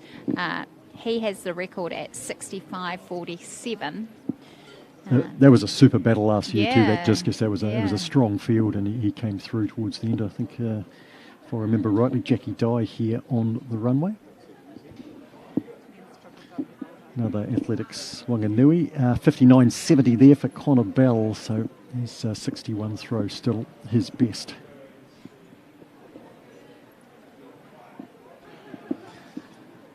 You were talking just before, Sarah, about the New Zealand Masters Track and Field Champs. I've just pulled up the calendar. It's a very empty calendar for the rest of the season, obviously without the ability for our athletes to be able to travel. So we've got, coming up next weekend, if anyone wants to see Sarah Carley-Ross in action, the New Zealand Masters Track and Field Champs. I'm not going to the Masters. Oh. I'm going to Sir Graham Douglas. Douglas, Reese! Oh my goodness! I was going to say you do one on the 26th. Oh, and do then, I? And then following on from that on the 27th. How old do you think I am? No, I am Masters, I must say. But I'll leave it to the Masters professionals to do their Masters. So, but yeah, on the 27th of February, next weekend, the Sir Graham Douglas International. It's one of the continental bronze meets. It's the last opportunity for our athletes to kind of have a bit of a blowout, maybe go for some performances, some qualifying times and so on before we hit the New Zealand Track and Field Championships, the Jenny and Holmes Track and Field Championships in Hastings. Yeah, and I actually read that the meet next week is actually going to be free to spectators, which is awesome. So we'd love you to join us on the live stream. Actually, I am going to be commentating after Triple Jump. Fortunately, the Triple Jump is one of the first events, so I will come up to the comm box. So we could see you on the live stream, but if you're around in Auckland, why not just come to the track? It's free. And to have live sport, to have some of our Olympic hopefuls, some of our elite athletes on show, it will be a fantastic evening, just as tonight has been as well. And just bring your phone along, scan it on the app, make sure you're staying safe. Scan it. Everyone get scanning. But come in and join the action. Jamie Kern's latest jump there in the triple jump, and you would have seen two there, Savannah Sheen over at the discus throw into the cage. As we get see the presentation there for the 1,500 metres, Hamish Carson finishing in second place and behind Julian Oakley. Terrific battle between the pair tonight, Reese. Yeah, it's weird seeing Julian. He looks so big now. I remember interviewing him here at the New Zealand Secondary Schools Champs, I think about 10 years ago, 9 years ago now. Just the other day. But no, it is great to see him, having interviewed him as a young rising star, talking about his move over to the States at that time, and to see him come back to New Zealand, to be able to come out and win these events, and running really, really well. Yeah, really great run for him tonight. Strong. Hamish has always, really turned it on here. So whilst he might be disappointed, I think credit to Julian for his run tonight.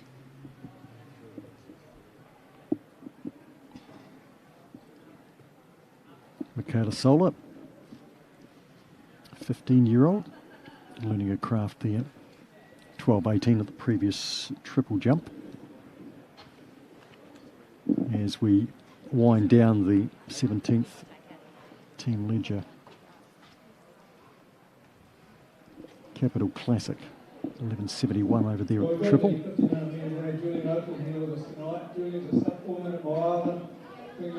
So discus continues, men's and women's, and a triple jump over in the back straight to wrap up. Reece, any update on triple jump there in terms of best I've seen lately? Certainly is Andrew Allen. Seen no sign of Scott Thompson, so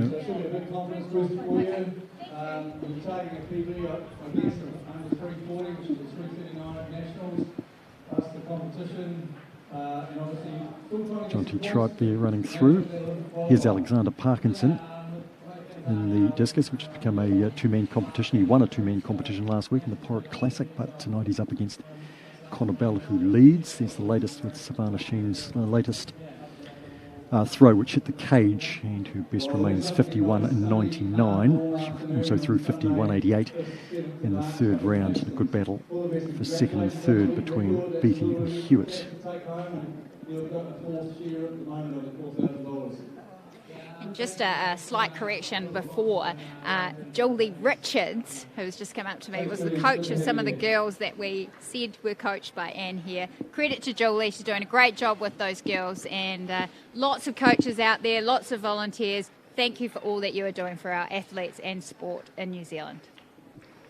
Julian Oakley getting a share of the prize money too, I hear, because Tony Rogers nominated the meet standard at 243.05, which Julian Oakley broke. Oh.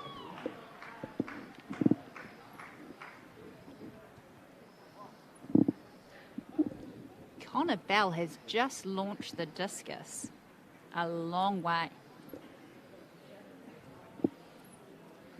That looks like the best throw of his night so far.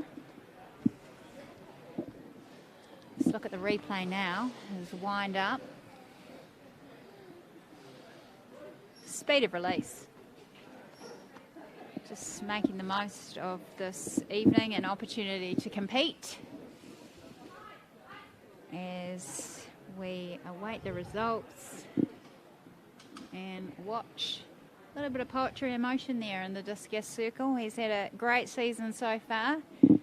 He'll be really looking to push for that Tokyo qualifier. Don't let that scoreboard trick you to 67 metres, but it is 62.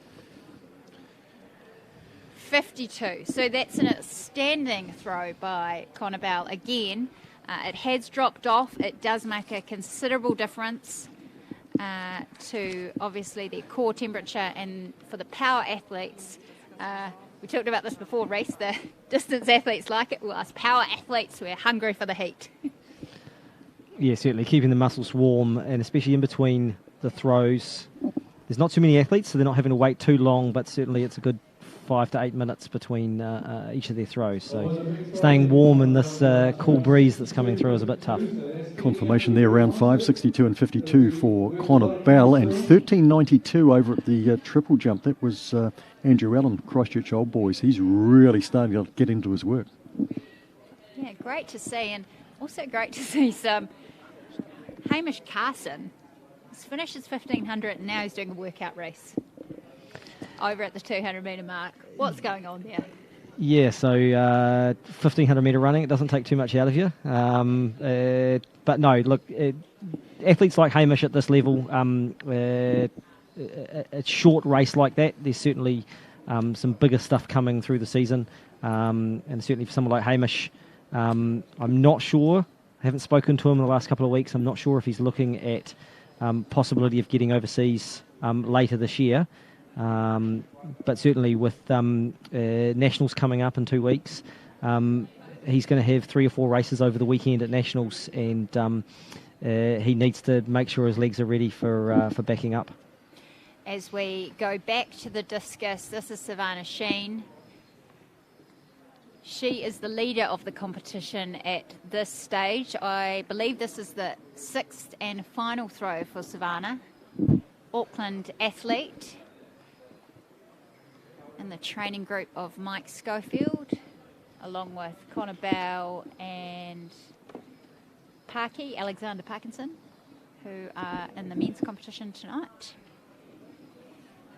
We've got in the final stages of the Capital Classic, just the die-hard fans left at the track, and you die-hard fans at home. So thank you for joining us. Still seeing some good athletics. Connor Bell putting out a really nice throw there, and Andrew Allen over in the back straight with that 13 and 92. It might be a personal best for Andrew. He's pulled out a couple of good jumps late in the piece here.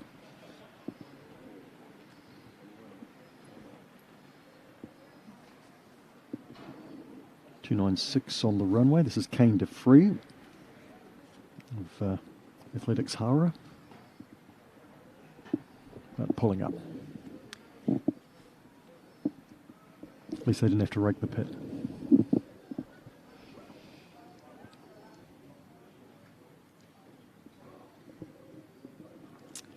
guess we have got these last rounds left, but love to know what your favourite event was tonight.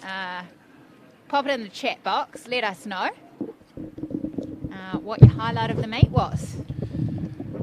If you've been listening, not really a hard guess for me. But Mark, tell me yours. Well, hopefully we see it in Connor or Savannah. Yeah.